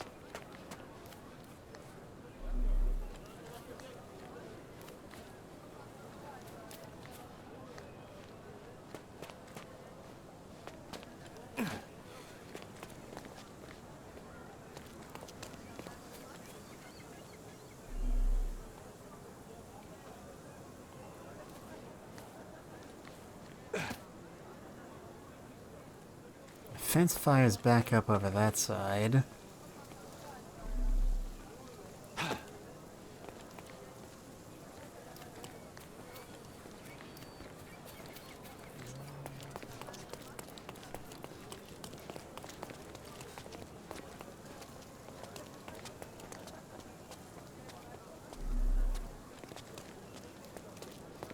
Okay, my coin detecting sonar isn't giving me anything to work with.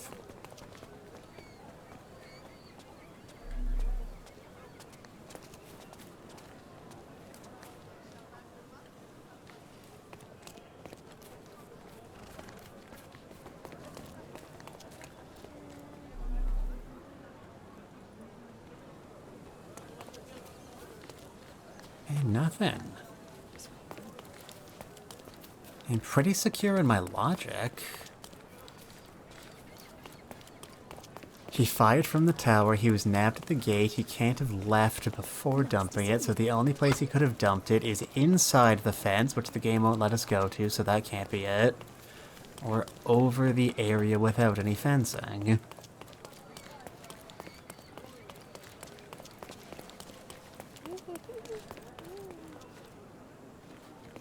The area without any fencing is this side. And we're looking for an area with multiple trees.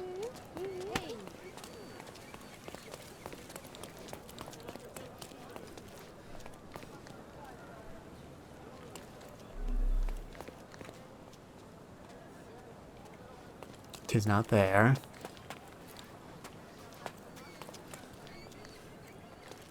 Fence stretches over this side.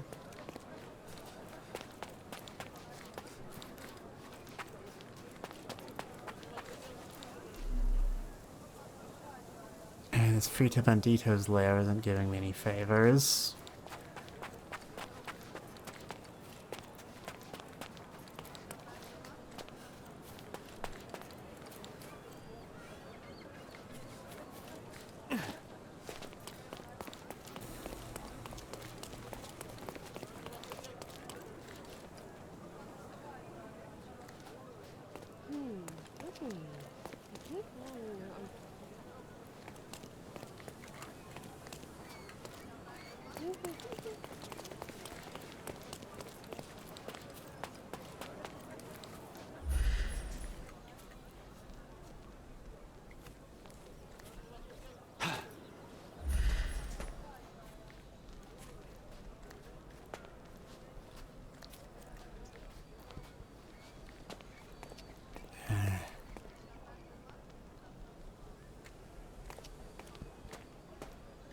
I really don't see how it could be anywhere other than around this area, but there's no trees for Mycroft to have put the stuff in.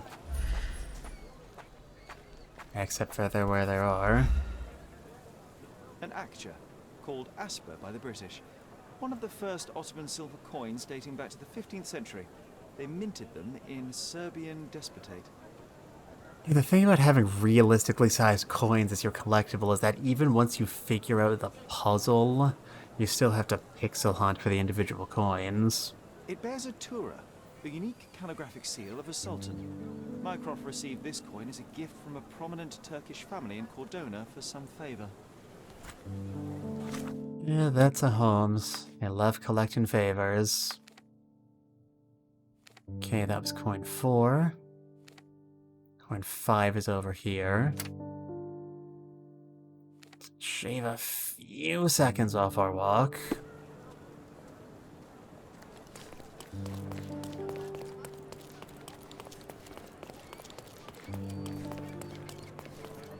Sherlock's got like a decorative chain down there by one of his legs. Do you see it? But what is that? I've always been curious. Why do some people have decorative chains? That's a wall. I can't go through there.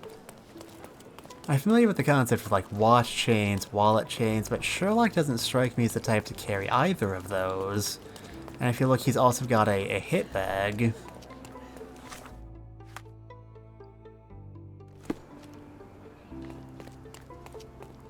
We go down this way. Is that what you want from me, game?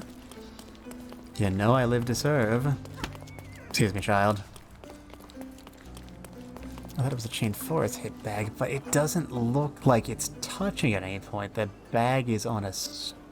I can't... Oh, I wouldn't give for a free camera mode. It's maybe touching a little, but...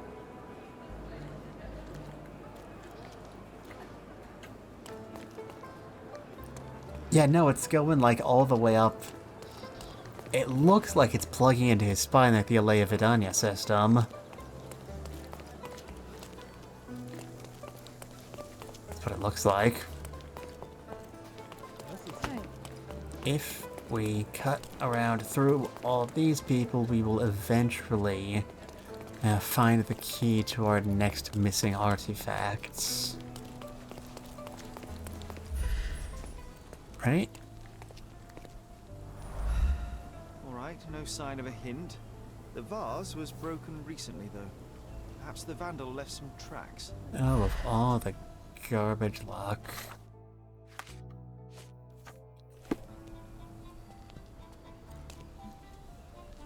At least...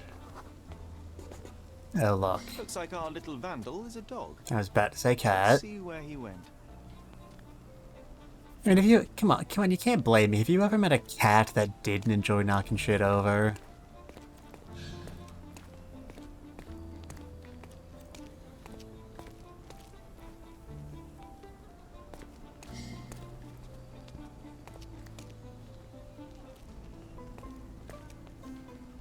Alright, where to go?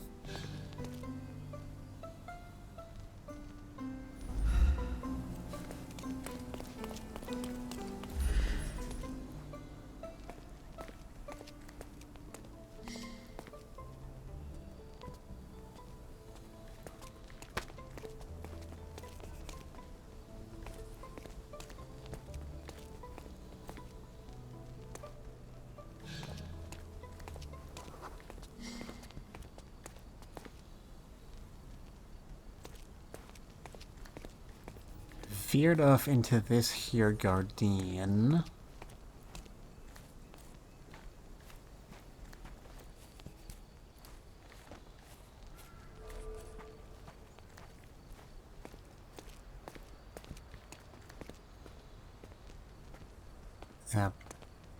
Appear to have found another spooky spirit.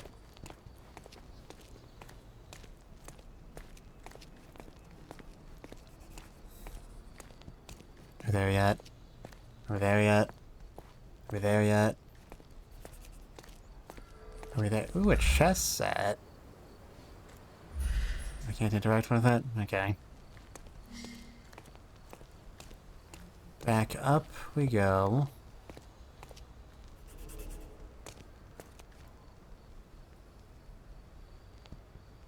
The ghosts hide among us. Help me, please. Doesn't remind me of anything. Someone else can help better, sir. Sir, please move your lips when you speak to me.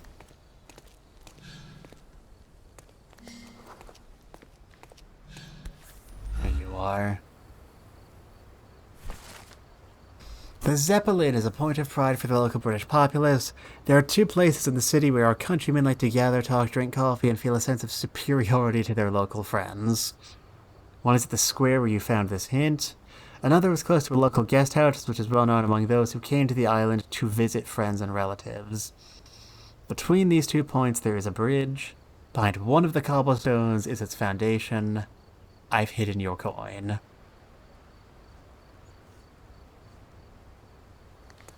Okay. So talk to foreigners. I don't need clothes, I'm saving up for furniture.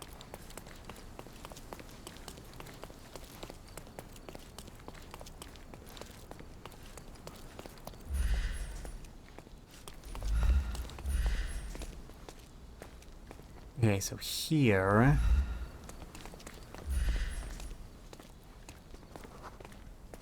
And friendly.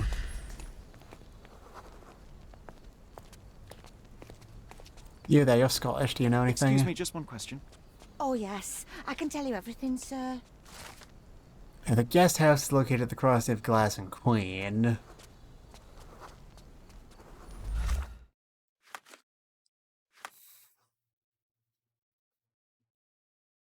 see, glass and queen.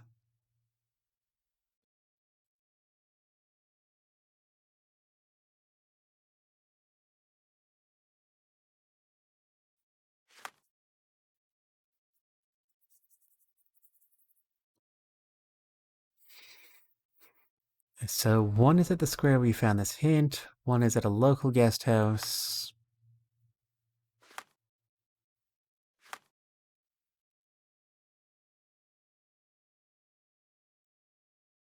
Here's glass. Here's queen. So here, here. And in between the 2 points is a bridge.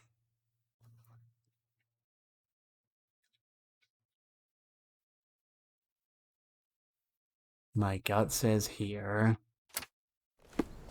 It's like a pretty bridgely location.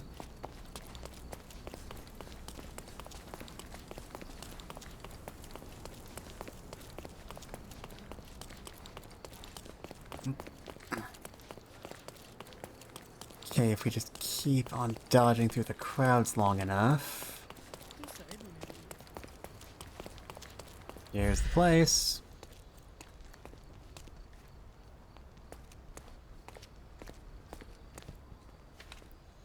Behind one of the cobblestones is the foundation.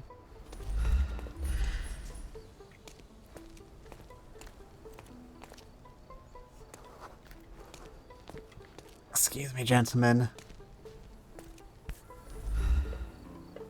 Kurush, or piaster, a large silver coin now replaced by the gold lira.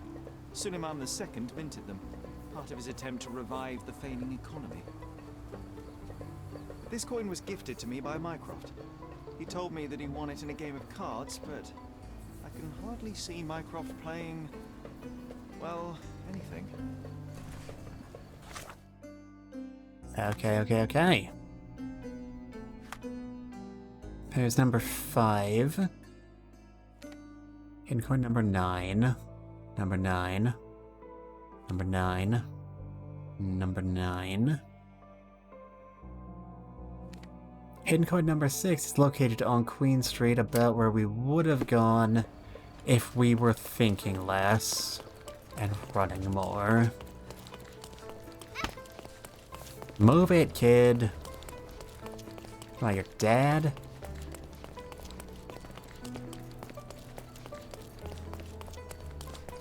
Yeah. Let's see, what to talk about to fill space.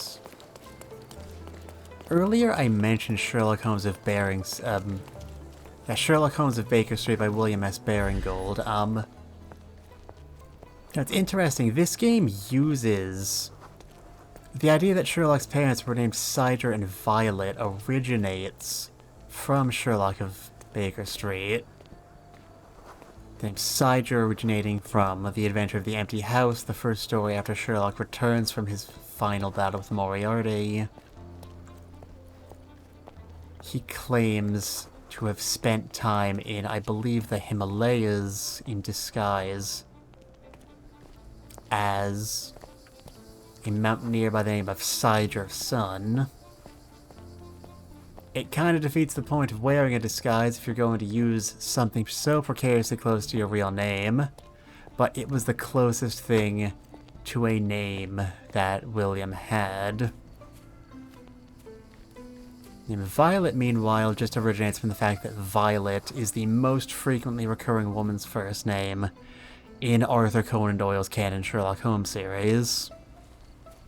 And possibly, I believe, it was also the real name of Sir Conan Doyle's mother, which may have been the reason why. Okay, where's this coin? Okay, here's the logo, so it should be near here.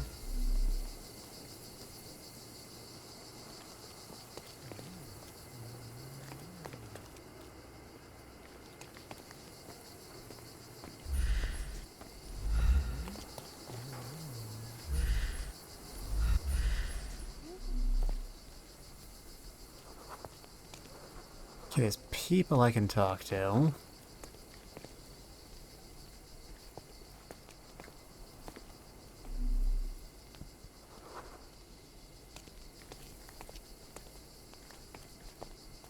But I don't see any interactables.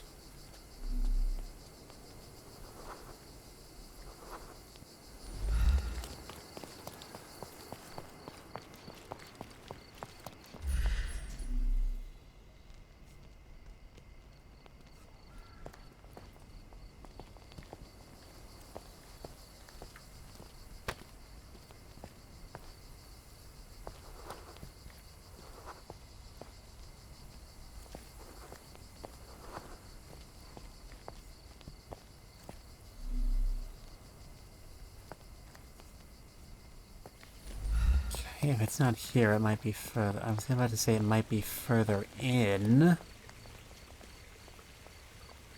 But I don't see anything.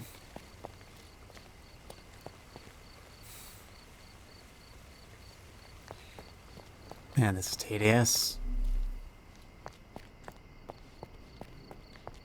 You know, Il Banca. Oh, they have Il Banca, yeah? Il Banca for keeping your monies?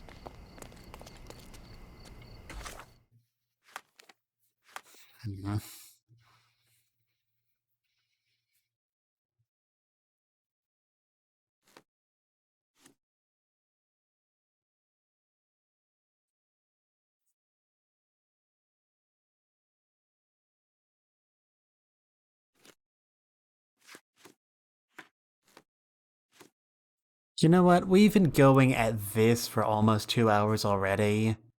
We've already got down more than half of the coins. Let's do something more interesting. I just got a Philly. Congratulations. Thank you, Walter.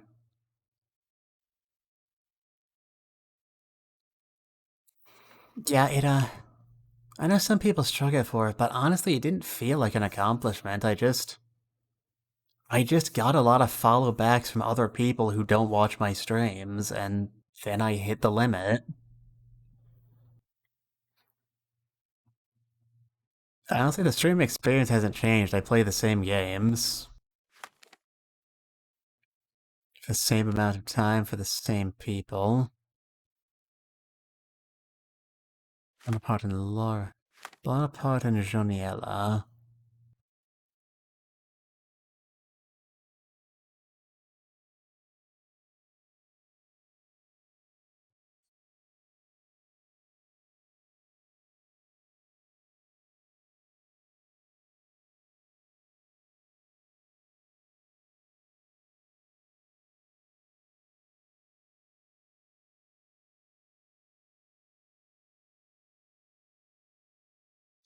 It's somewhere around here, wasn't it?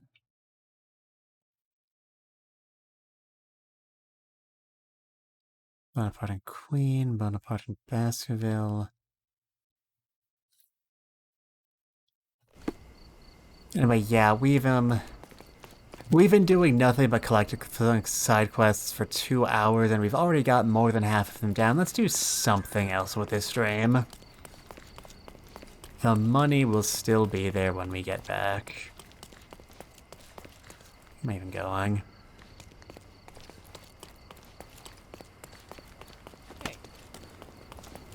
A pharmacy. For all your farm needs.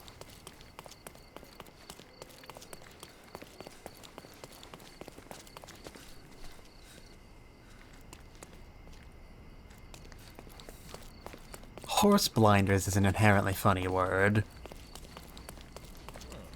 Do I have anything to add to that thought? I just said it.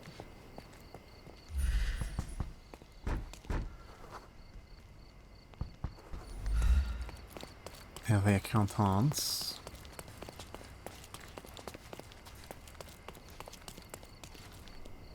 Man, you're still going.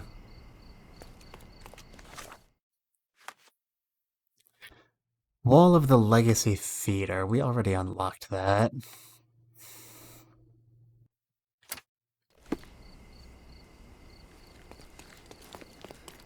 Okay, let's see what the children's performance of Hamlet is able to wreak upon humanity. Is the amazing Alonso? Oh, so it has taken root.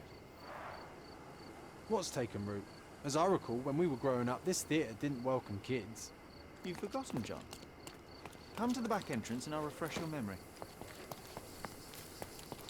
Memories.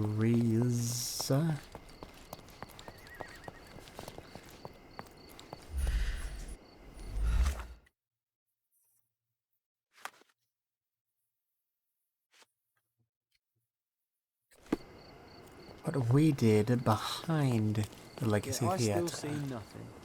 You need to focus, my dear friend. Watch me.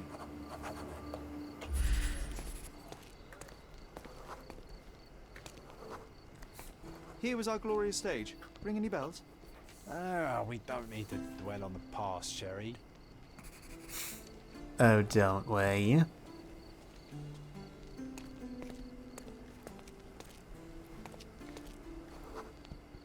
And Hamlet's mother, Gertrude, taking poison. What was the name of that girl? Oh, Georgina, of course. She was our neighbour. Oh, I remember her. She liked you. And there you were, the best supporting actor. My silent scene partner, my Yorick. Your presence inspired me and brought me to tears. Yeah, it hurt to know that's all I could be. Inspiration. I couldn't even play the king's ghost. How's that for irony? To be or not to be? Indeed. I know why you wanted to forget. The show forced you to confront your limits, except no one else would ever see you but me. Why do you think I cried?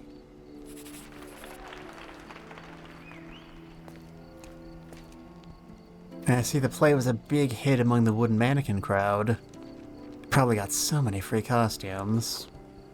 In the end, the audience was thrilled. I can still hear their roars after the final act. You were so pleased with yourself when the theatre director came down to admire your work.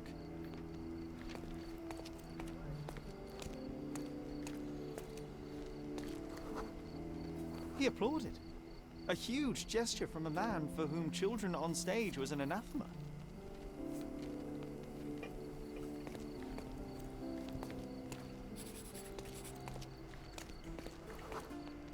One small step for a man, one giant leap for students of the dramatic arts. Childhood is a time of naivety. I cannot now imagine seeking a career as an actor, drinking wine all day and gaily treading the boards at night. Yet you often pretend to be someone else in your search for the truth. You can't act like this side of you disappeared completely. Quite. This, above all, to thine own self be true. And every time we complete a memory, some money just spontaneously appears in our pockets. Yeah, that was sweet, though.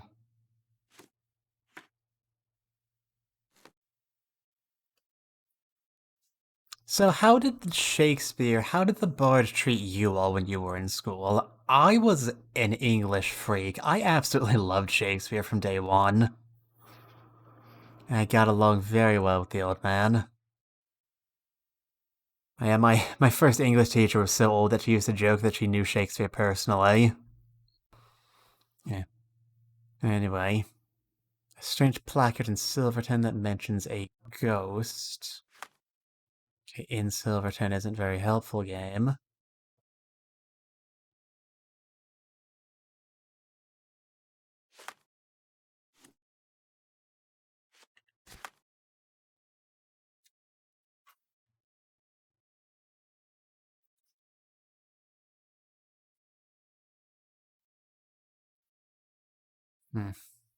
Yeah, I remember our schools, our high and middle schools, had a joint event where, like, I don't know, the senior high schoolers would all give guides to events when the, like 8th graders would all come in. Yeah, the 8th graders would all take I guess you'd call it a field trip to our school. Okay, where was the ghost poster, game? I don't know. That's what this function is for.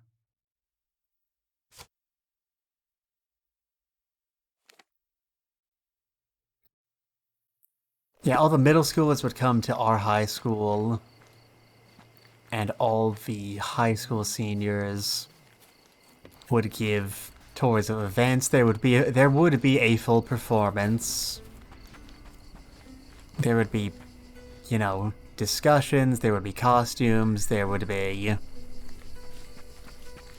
we did an event for the Toy Box Theater scene from... oh god, why does my brain always go numb so easily? London to the Isle of Cordona. Much Ado About Nothing. The famous, like, the bad actors, so we would all do scenes, but we would be challenged to deliberately act as poorly as possible. Yeah, that was fun. And as it happens, the age difference between myself and my sister, my younger sister, is exactly 4 years. So...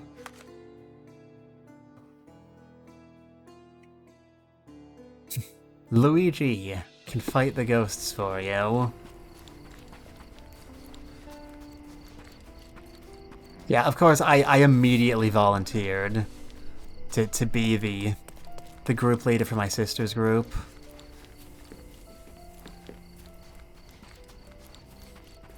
Yeah, it was quite fun. Man, I still remember the performances we all gave for the bad actor section. Everyone else just did their bad acting by hamming it up as much as they physically possibly could.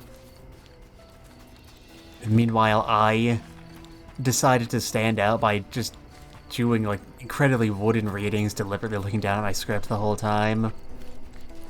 And then I was given the role of the lover who commits suicide by self-stabbing. So I just very dryly, boredly read out my dying speech and then just allowed myself to go completely boneless and just flopped to the ground really noisily. Man, it killed. That was a fantastic performance and a fantastic day. Everyone had a good time that day.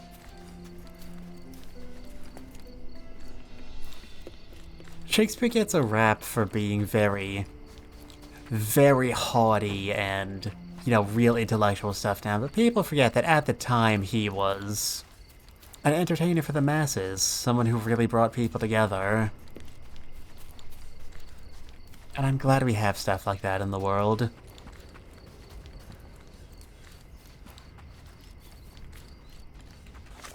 Okay, seriously, where's this damnable ghost?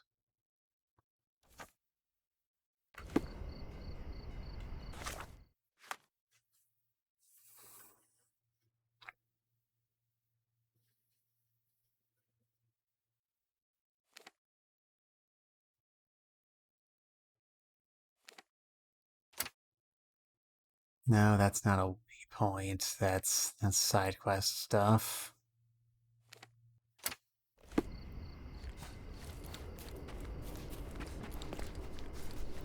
Unholy howls keeping you inside at night? Luigi can help.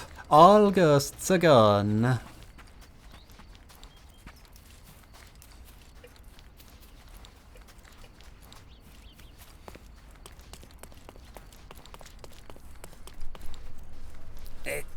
You could fit through there, Sherlock. Come on, just turn sideways. You're as thin as a lathe. You'll be fine.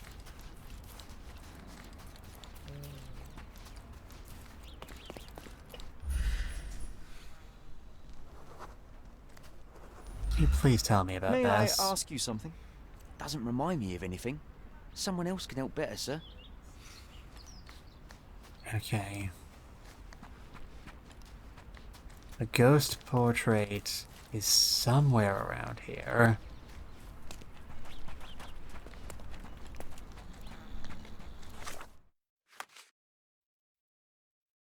A strange placard in Silverton. Silverton is a whole-ass separate island. You need to give me more. Game, please.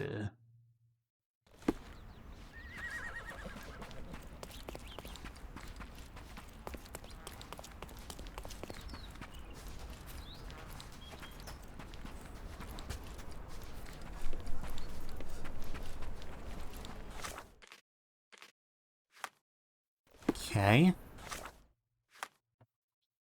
Is it somewhere on the main road? That would certainly be the most convenient option for me.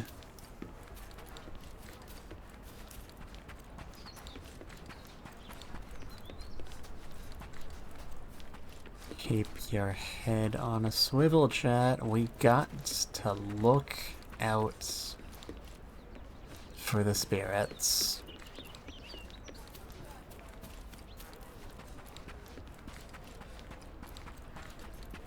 Because I'm not afraid of no ghost. And frankly, I'm afraid of the absence of ghosts. Because it means nothing's gonna happen in this goddamn episode.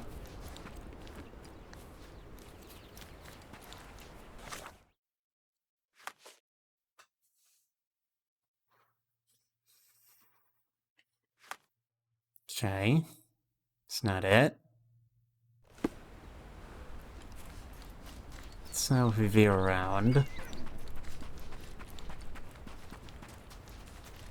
Oh, you're trying to find the spooker. I don't actually know what it is we're trying to find. John just saw this poster once while we were walking around looking for other stuff. And he just shouted, "Oh, Sherlock, look, a ghost poster!" And this point appeared in our evidence list, and I didn't do anything with it because I was in the middle of something else at the time. Don't smoke, sensor growth.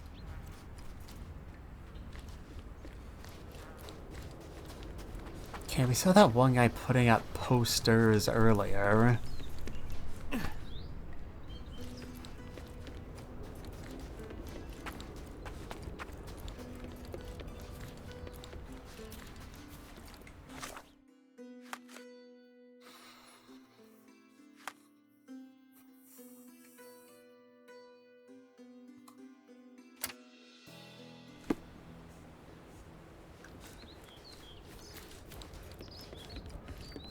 Keep going, move along, move along. Oh, slow down, hold your horses.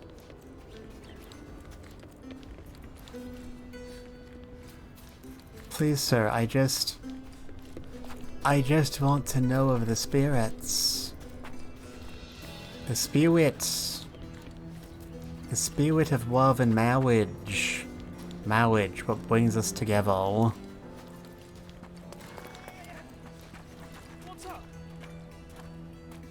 Not much. What's up with you? So this guy was putting up a poster earlier.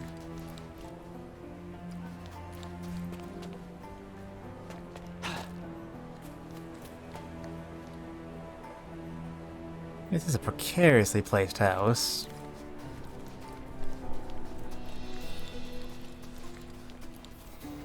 Alright, the spooky spirit. If I were a ghostbuster, where would I bust? No, wait, I mean, where would I bust ghosts? Bust ghosts.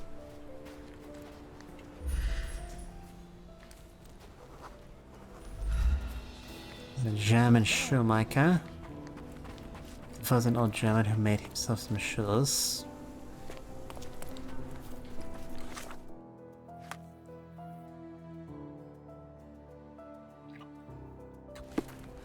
A Cobblepot Road.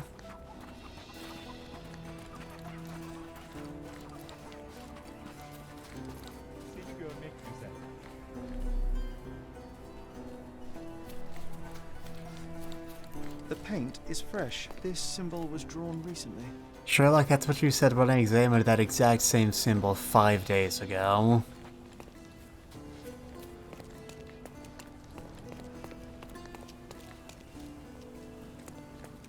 This game doesn't even have a jump button, so I can't even, like, climb up that roof and look all cool.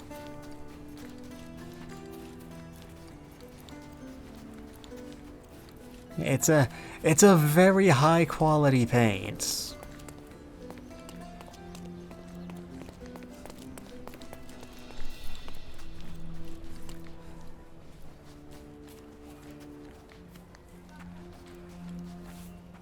Nice to see you. Stays fresh, even in milk.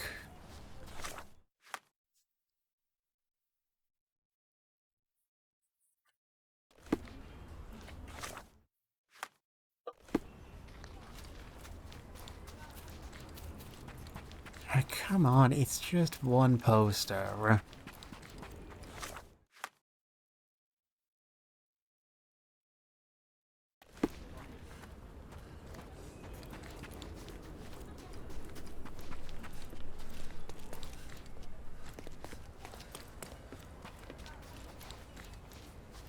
The ghoster poster, which will direct us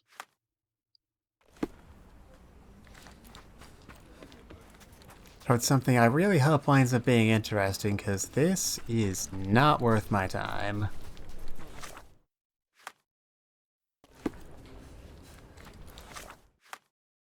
Let's see. Was it on Tand Road?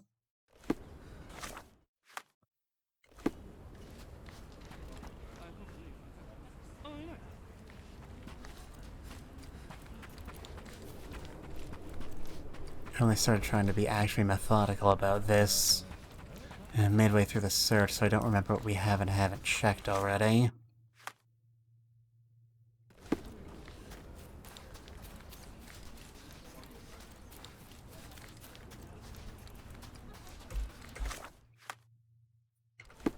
Okay. We already searched the full length of Evernote Street.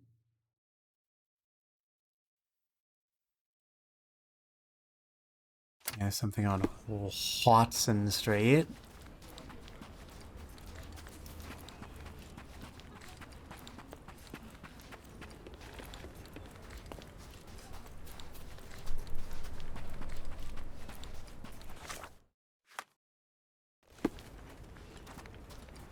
Doesn't look like it. No, this just brought us back to the main road. Your cart is too colorful. I find it quite distracting.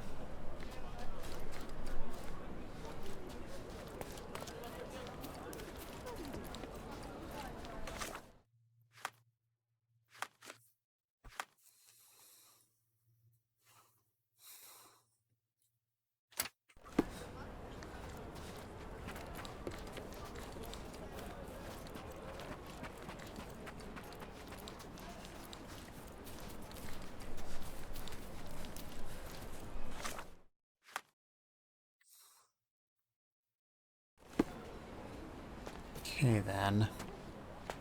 Now here we are on Orr's Road with all the clams we can eat.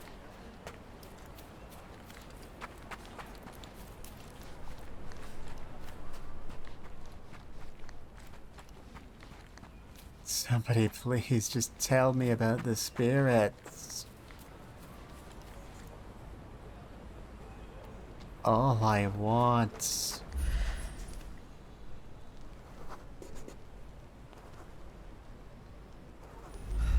That's interesting, I'm sure.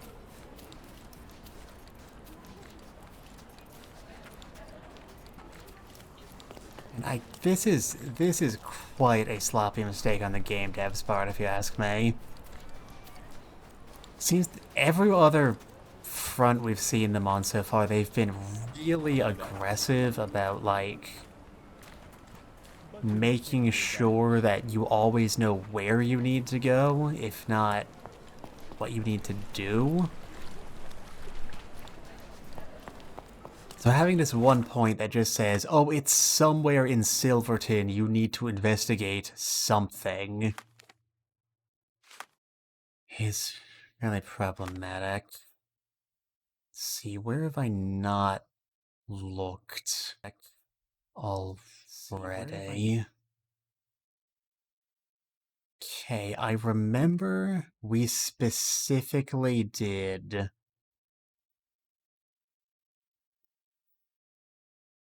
Trip Up Eberly, Evernote, southwestern side of the island in general we've already got down. So the most efficient way to go about it... Let's see.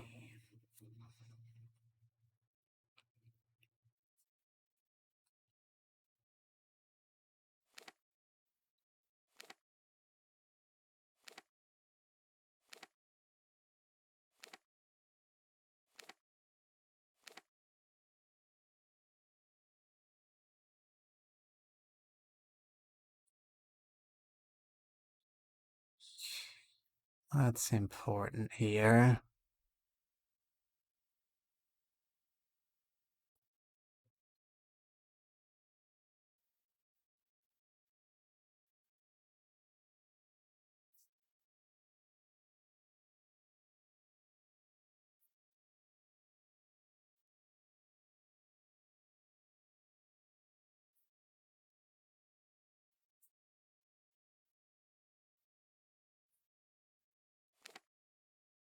Is this all part of Silverton too? Oh god, there's so much.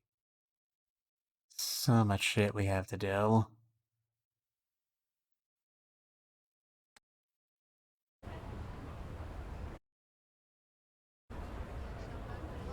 So do you have any clues from John's diary is not... Hello, Scuff. I'm sorry I didn't see you soon. I was a bit distracted.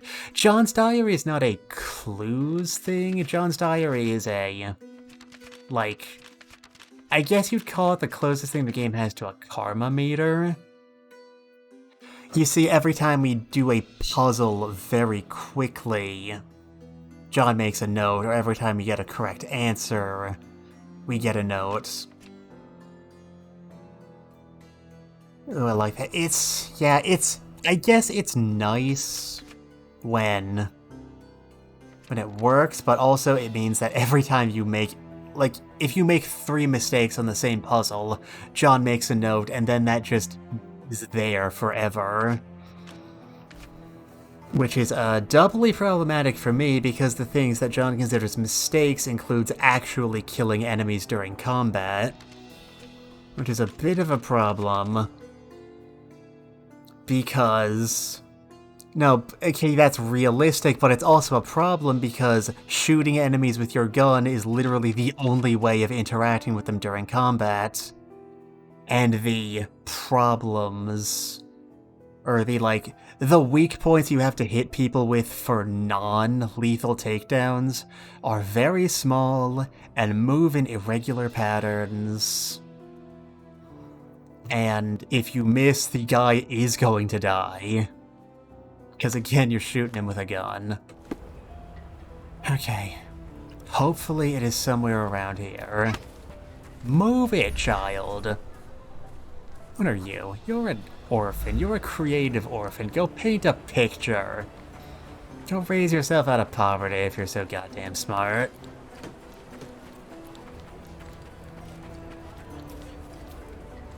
Okay. There you are, you little bastard. How's keeping you inside at night? Luigi can help. All ghosts gone. Meet on southern pier of the Silverton port. Donations gratefully accepted. This town loves the supernatural, but all I see is another scam to disprove. The world shrivels under a skeptic's eye. That's why you're so sullen, Sherry. You leave no room for delight in the magical. I delight in making the unknown known. Let us begin by asking someone about the poster and then pay this Luigi a visit at the port. Okay, thank you. God, if I'd known that was going to be such a production, I would have done this quest as soon as I unlocked it. Okay, the southern pier of Silverton Port. It's not far from here. I wonder if Luigi has a nice mansion.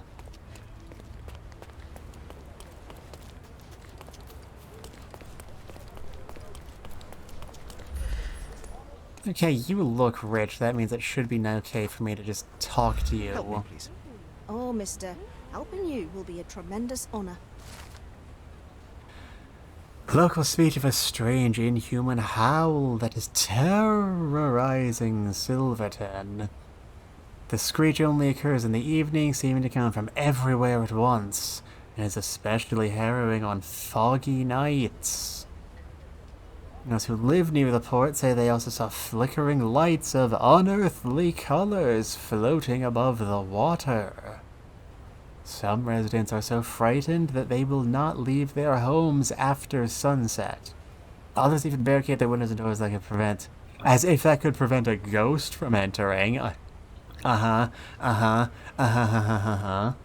Someone is playing on people's ignorance and fear. Or someone is bravely going toe-to-toe with an otherworldly evil to protect the innocent. You're the hero people deserve, but he's the one they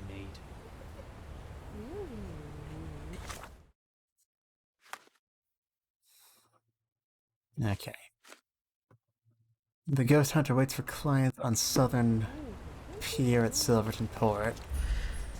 You ghost hunter.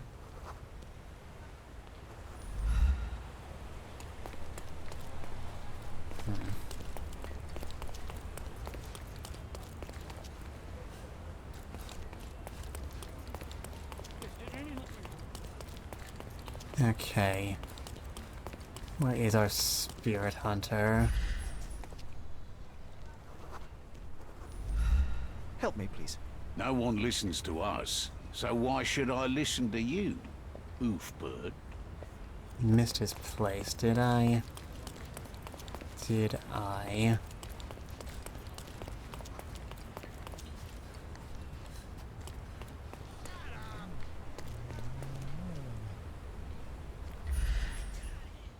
What are you two up to?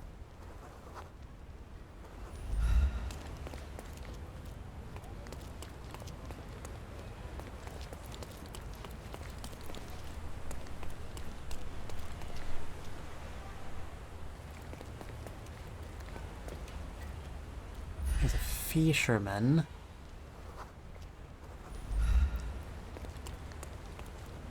According to the casebook notes, there's nobody we need to talk to. It appears that something strange has been disturbing people in the neighborhood. We don't need to talk to anybody, there's stuff we need to look at. Southern Pier of Silverton Port.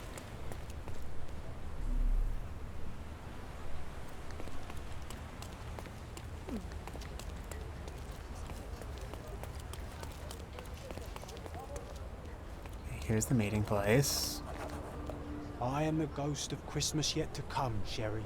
I see that you'll spend it all alone.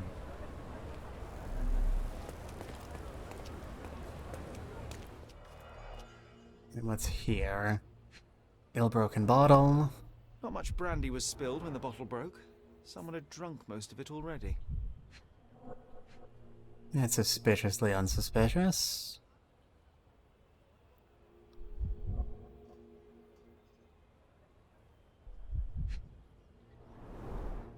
Not enough blood for a murder, but plenty to suggest fists were flying in a collie shangles. My god, we finally found the ghost of Captain Morgan. I wonder if Luigi made it himself. I reckon the ghost is responsible for all this mess. Don't jump to conclusions. Until we locate any evidence to the contrary, we shall continue to exclude the supernatural. Let me concentrate, John.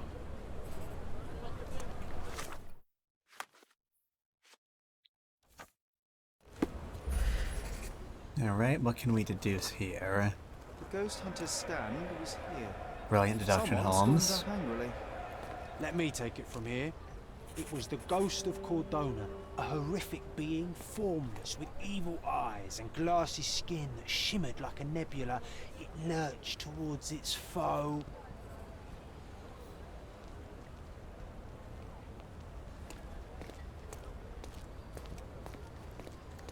I am the ghost of Christmas yet to come, Sherry. I see that you'll spend it all alone.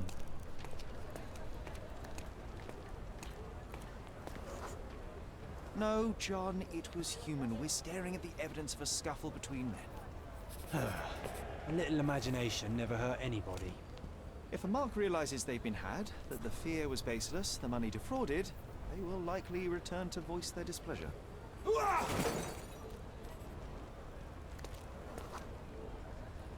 and thus Luigi took a beating. Fool should have at least moved locations between scams.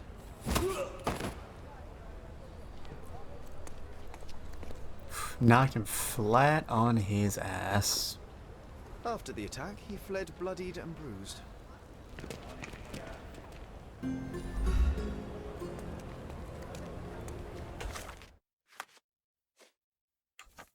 Luigi left a lot of traces while fleeing, so it shouldn't be hard to follow his trail.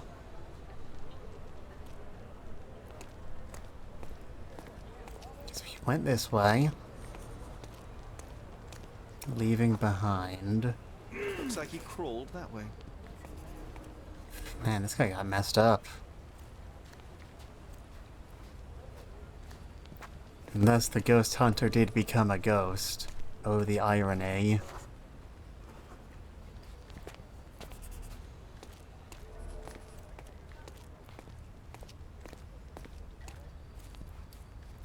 Do you believe in ghosts? Now there are some places Intoxication. This vomit confirms it. where people Well, if do you're tailing believe in supernatural creatures for a ghosts, living, and wouldn't you for start good drinking? reason. Thanks to you, I am often forced to tale the supernatural, and yet I'm still sober. Mostly. Nope. There's a bottle missing. After expelling all the alcohol from his stomach, it seemed he was compelled to replenish it. Perhaps because booze eases the pain of his lonely and dangerous life as a ghost hunter. You need to stop reading the Penny Dreadfuls.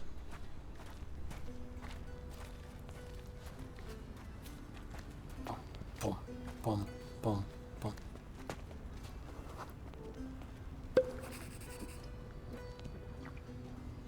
There's so much booze. My good sir.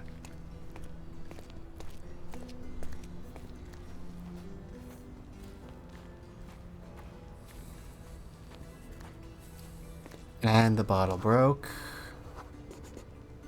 He threw the bottle here. We must be near his hideout. Maybe we just leave, Sherry. There is no need to disturb the ghost hunter from his beauty sleep. John. Looks like an appropriate home for a ghost hunter. I have a bad feeling about this. They did the thing. That's fun. Hey, Luigi. And then, anyway, here's my brother Luigi here with a big eeping helping of with a big eeping helping spaghetti pie of information, eh? Donations, one presumes. So this is where all the money was going.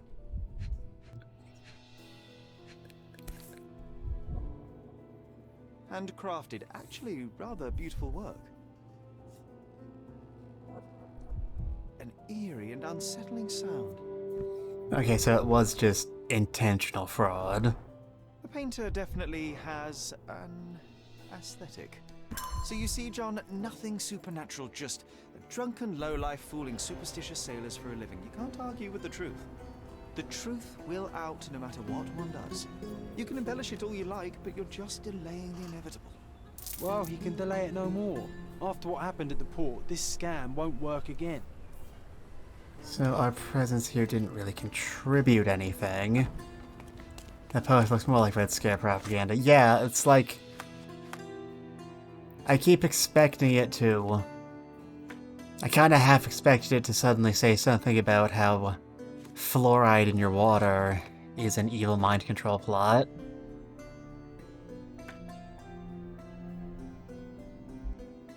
Okay. Yeah, I think we got one more in us, then I'll call the stream.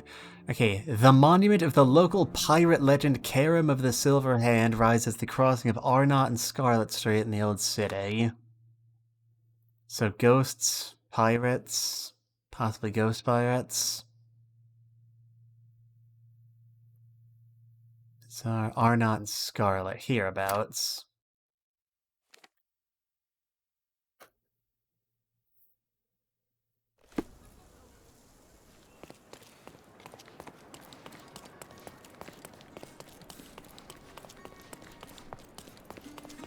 Alright, okay, everybody call it here. What's it gonna be? Redbeard jokes, Dread Pirate Robert jokes. And the ghost of Captain Morgan. Let's see.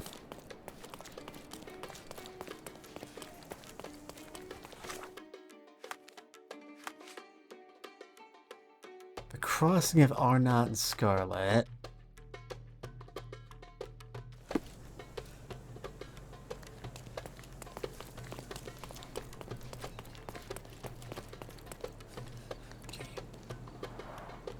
Karim of the Silver Hand, the pirate with a golden heart. I told you I remembered him. Hey Sherlock, I'm up here. Guess what I've found? A riddle, and it's about a treasure. Listen to this. What? John, you've surpassed yourself. On the top of the monument was carved the first in a chain of riddles which, as John suggests, lead to the Silver Hand's lost treasure. A hand with treasure, a quest so sweet. Stand where Yodis Road and Crooked Street meet. A few steps towards the mosque left at the first stairs and find the courtyard a wishing well shares. Come on, Sherry. This is just like the old days. Sherlock and Jon on a pirate's treasure adventure.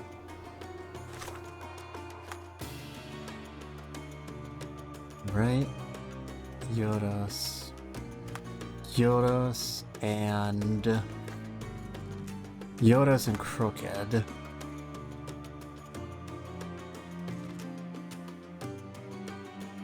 Yoda Street, Crooked Street. My math still works. And here's how we get to Sesame Street.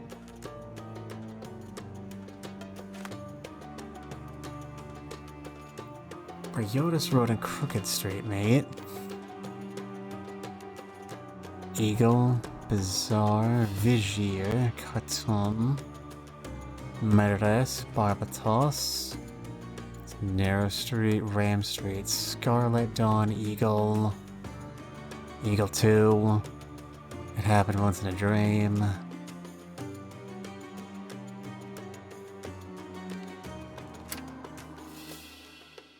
Once I'm in the area, I want to hit up these furniture stores while we've still got some money. Money that just spontaneously manifests in our pockets. After we solve cases, even if those cases are just remembering stuff that's already happened to us. Or looking in Luigi's mansion.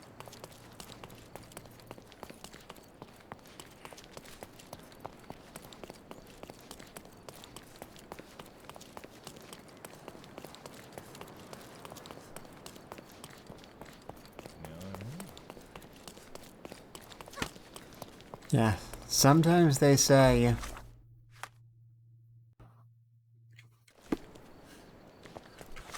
Sometimes they say the universe rewards you for self-improvement, but it's usually not that literal.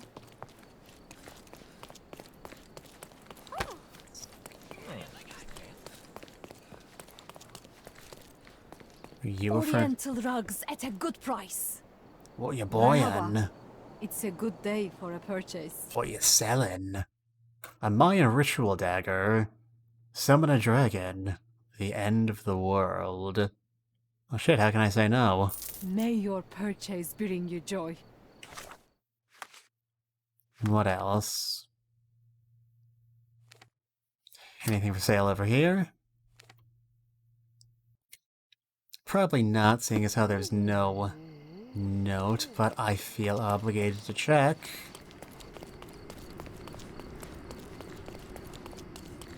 Don't miss out on the best carpets on the island.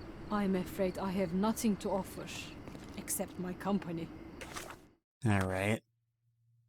Yodis and Crooked. It might not be here on this island. If it was John's idea...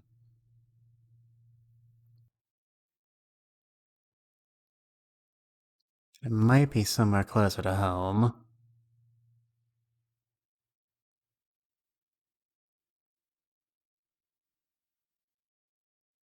So...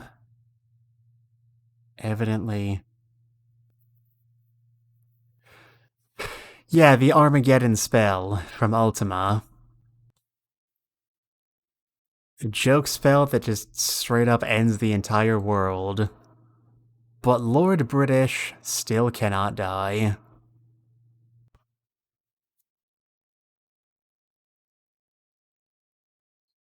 Let's see, Moran, B. Ripper, Harper Lestrade, Bluehound, Furier, Guy Ritchie Streets,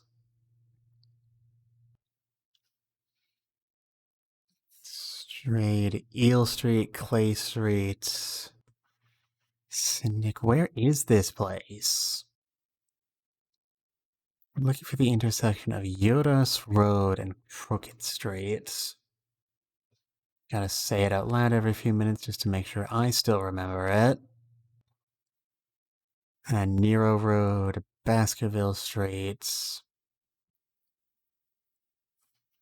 There's Gloucester, Grange. We've been through all this a lot.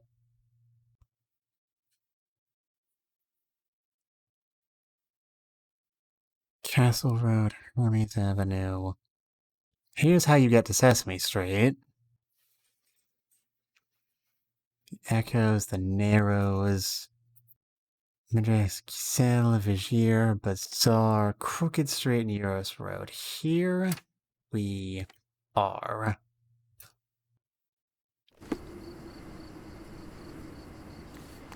Ooh, the witching hour is upon us. The time is right. Let's hunt for treasure, me boy. SpongeBob, me boy.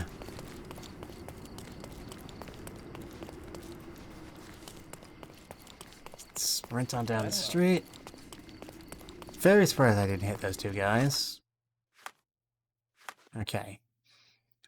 Towards the mosque and turn left at the first stairs.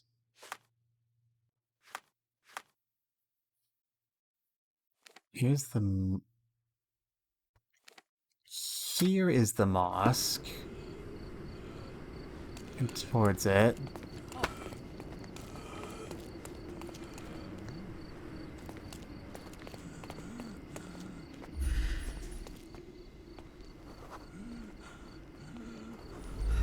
Better you can I help you?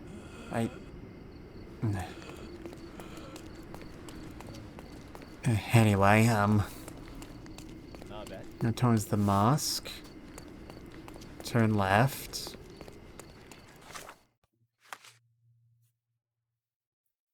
Find the courtyard of Wishing Well shares.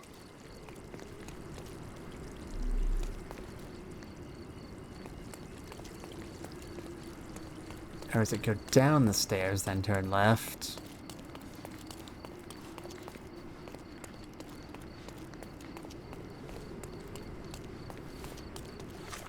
Let's see.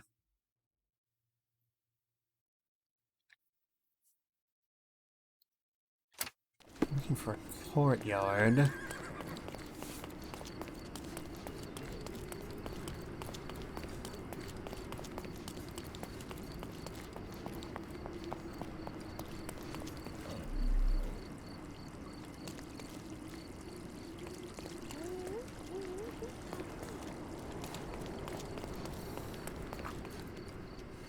Let's say to turn left, right?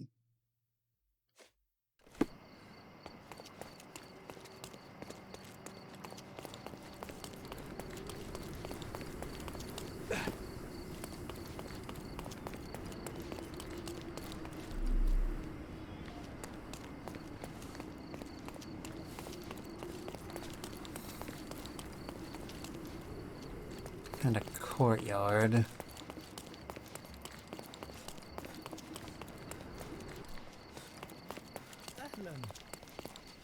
I feel like I'm going pretty far afield here.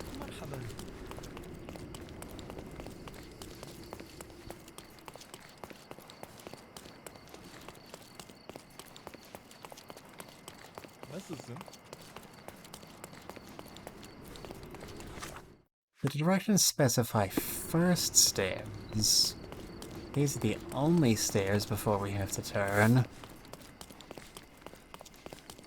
Unless they mean stairs that are off to the side and just go up.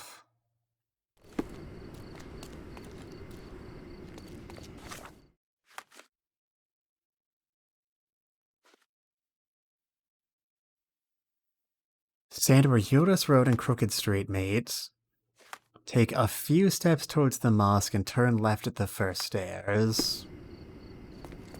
That's the mosque. Here's some stairs.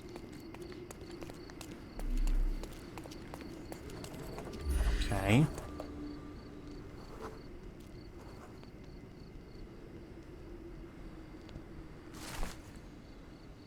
You're almost there, let's not postpone. You're seeking an ark that's made of stone. Head east from old ruins, my friend. It guards the ancients until the end. So the treasure is real, but tell me, John, how did you even guess there would be something on top of the monument? Didn't I ever tell you about my psychic abilities? I should have. I even know where we ought to go next. Okay. The old ruins. Over here. So, an arc of stone somewhere east of there.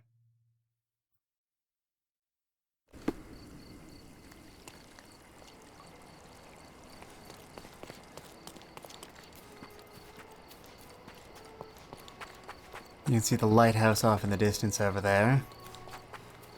Functioning exactly as intended.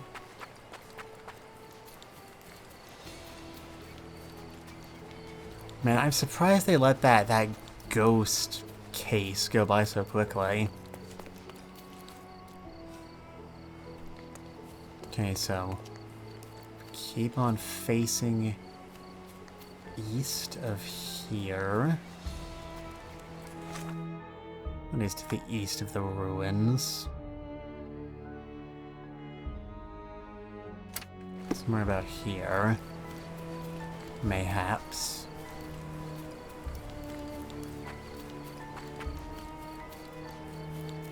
Yeah, but yeah, I'm surprised they let the mysterious ghosty ghost case go by so quickly. Usually fake hauntings are like catnip for mystery writers. You know, there are authors like, you know, Kikichi Osaka, who used to write in the pre-war period, who basically did nothing but ghost stories.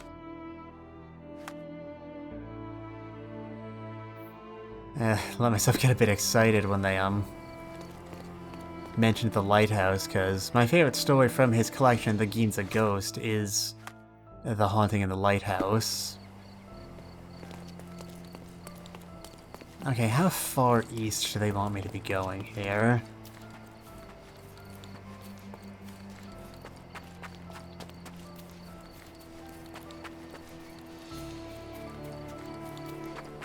Because there isn't a lot straight east to the old ruins, except unpassable cliffs.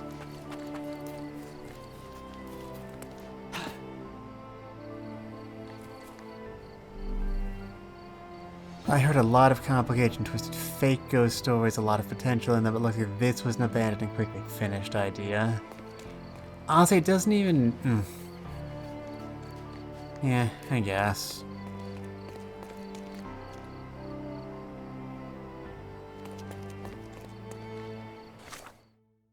So we are here in the old ruins.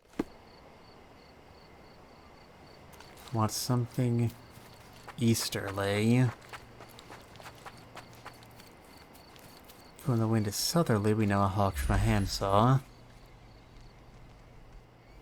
And this is where apparently the Mrs. Lady did the shooting. That was very obviously committed by a master shooter with a strong motive.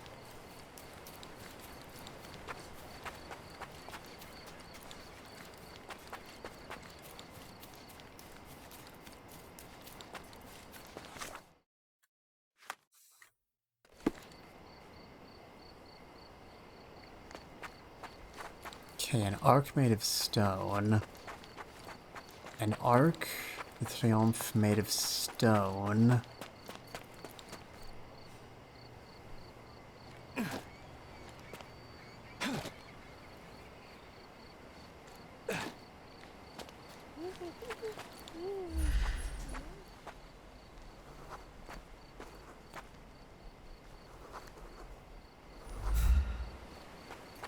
And you ever just made a point to stay on your... You ever made a point to keep to your date even though you have a real bad case of the shits?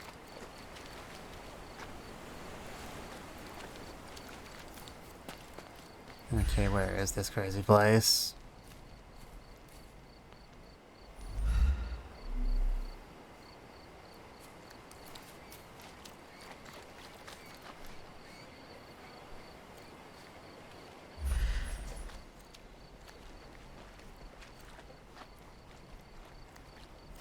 Okay, there's something here. Yep, gotta respect the man. Far over the misty water cold.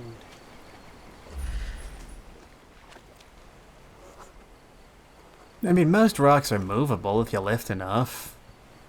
And here... With old ruins beneath its feet, find a tree that treasures keep. You may find only one small detail, but that doesn't mean that you have failed. I always admire the way you notice such details. In such moments, I often recall Mother's voice teaching us of the importance of the smaller details. The world hangs on small hinges, John. Even the most chaotic miracle becomes sequential when you take a closer look. I remember. Right, back to the ruins.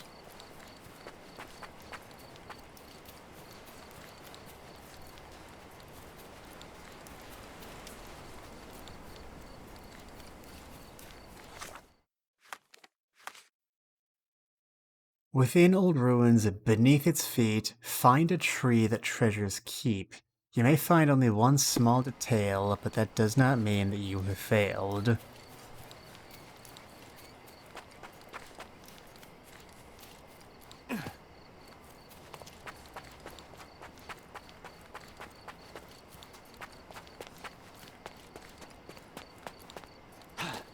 This feels wrong. There's too many trees here for him to realistically expect me to make anything of any of them.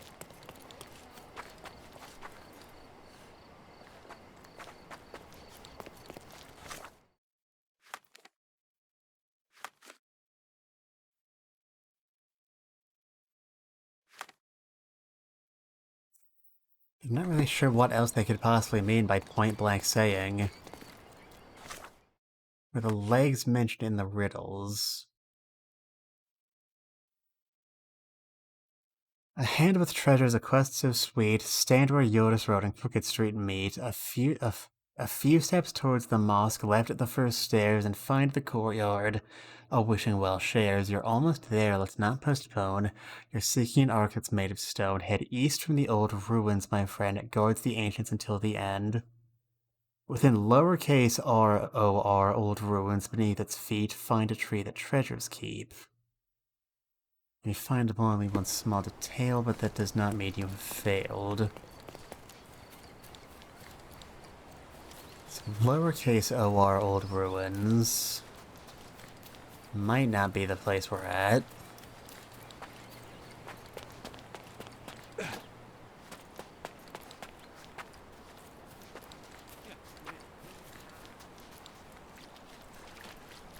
I'm not really sure where legs feature into the equation.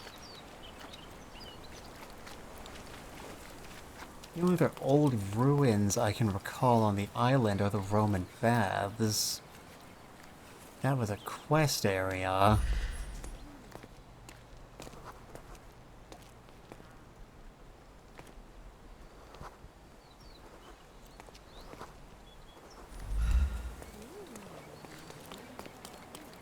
I don't even know if they'd let us go back.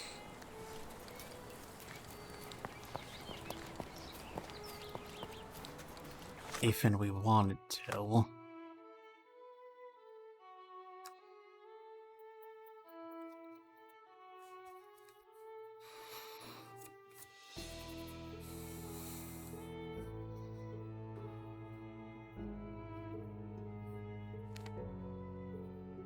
cave.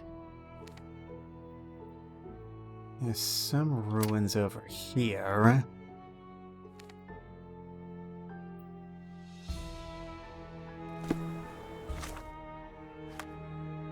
Change back into our standard worker getup.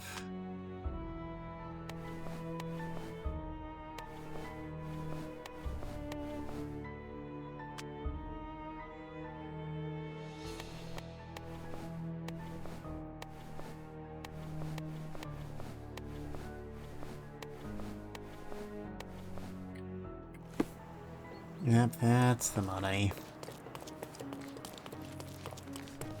There was a treasure here, but I don't know if we can even go in with the quest finished.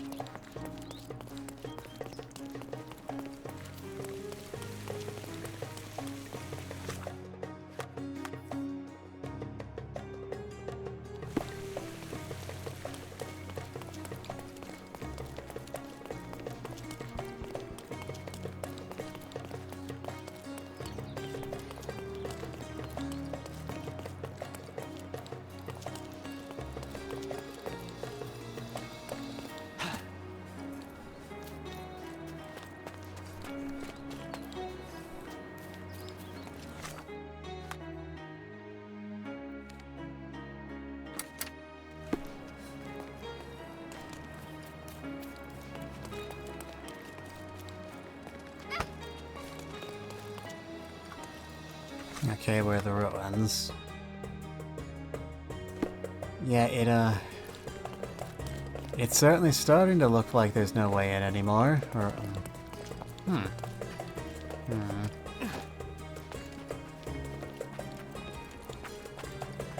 don't think these are the same ruins I was thinking of when I said.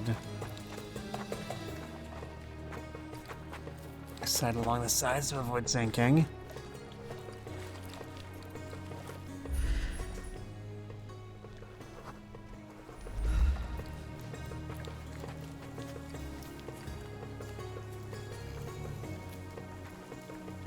Okay, so there's a decent amount of ruins here on the island.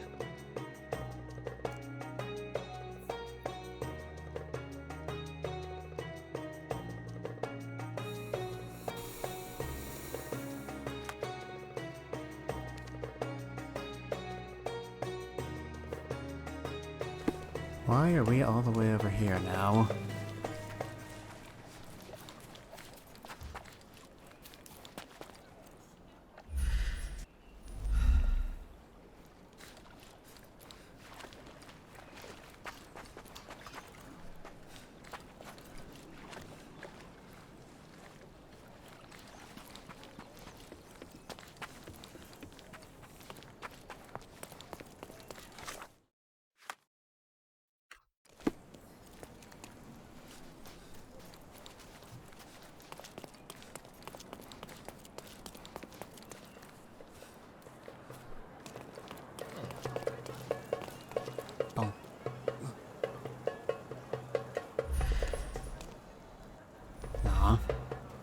Stop playing the music if I check on the guy who's making it. Yeah, we must speak for the trees so we can reveal the treasure. Now, someone out here's got to speak for the trees. They can't exactly speak for themselves. And if they did, all they'd say is that we're little bitches.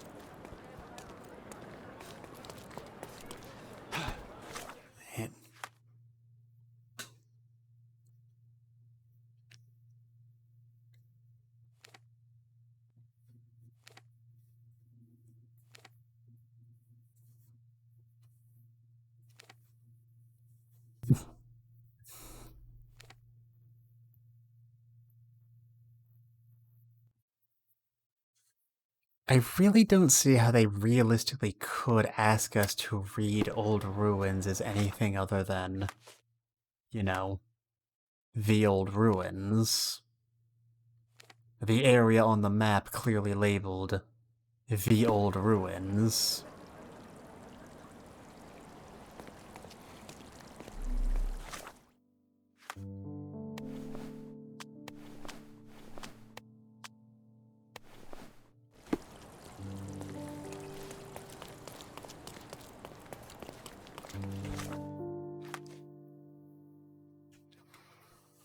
Old ruins beneath its feet. Find a tree that treasures keep.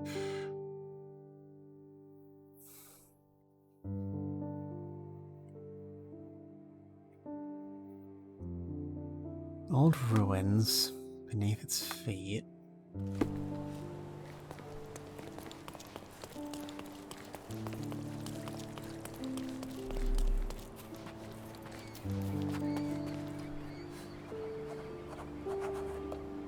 Okay. Over here.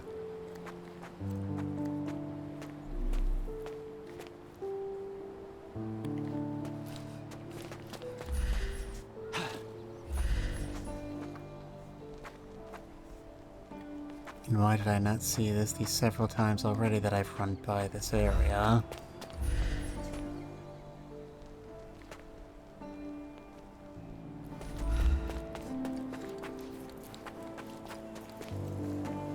To dungeons old and caverns deep.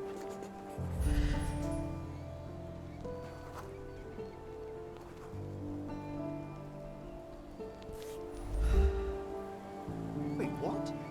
Is this Mother's magnifying glass? How did it end up here? What happened? Sherry, you really need to learn to let miracles happen. The whole world is one big, unresolved, chaotic miracle. But they will become sequential if you take a closer look. I do remember what Mother told us, but that explains nothing. Just let things happen, all right? Besides, this little miracle will look perfect in our manner, don't you think?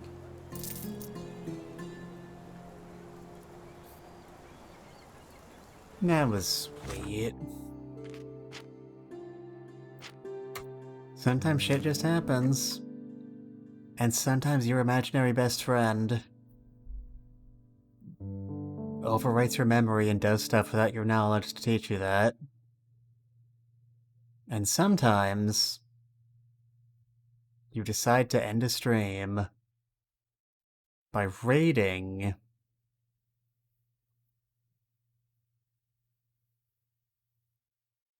let's see. You still going? Yeah, they're still going.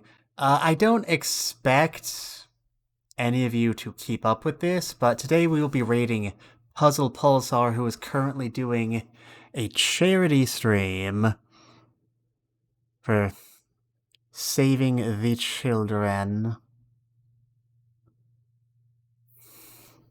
You know, Teltify, I don't expect any of you to donate specifically, but just being there, you know, helping promote the stream, get more eyeballs on it, that'll be good enough for my purposes. Please treat Puzzle and their guests with all of the courtesy you've treated me with this day, and I hope I will see you all on Tuesday, where I am beginning to question how much more of this game we have. Or not, I do have other plans. Until then, goodbye.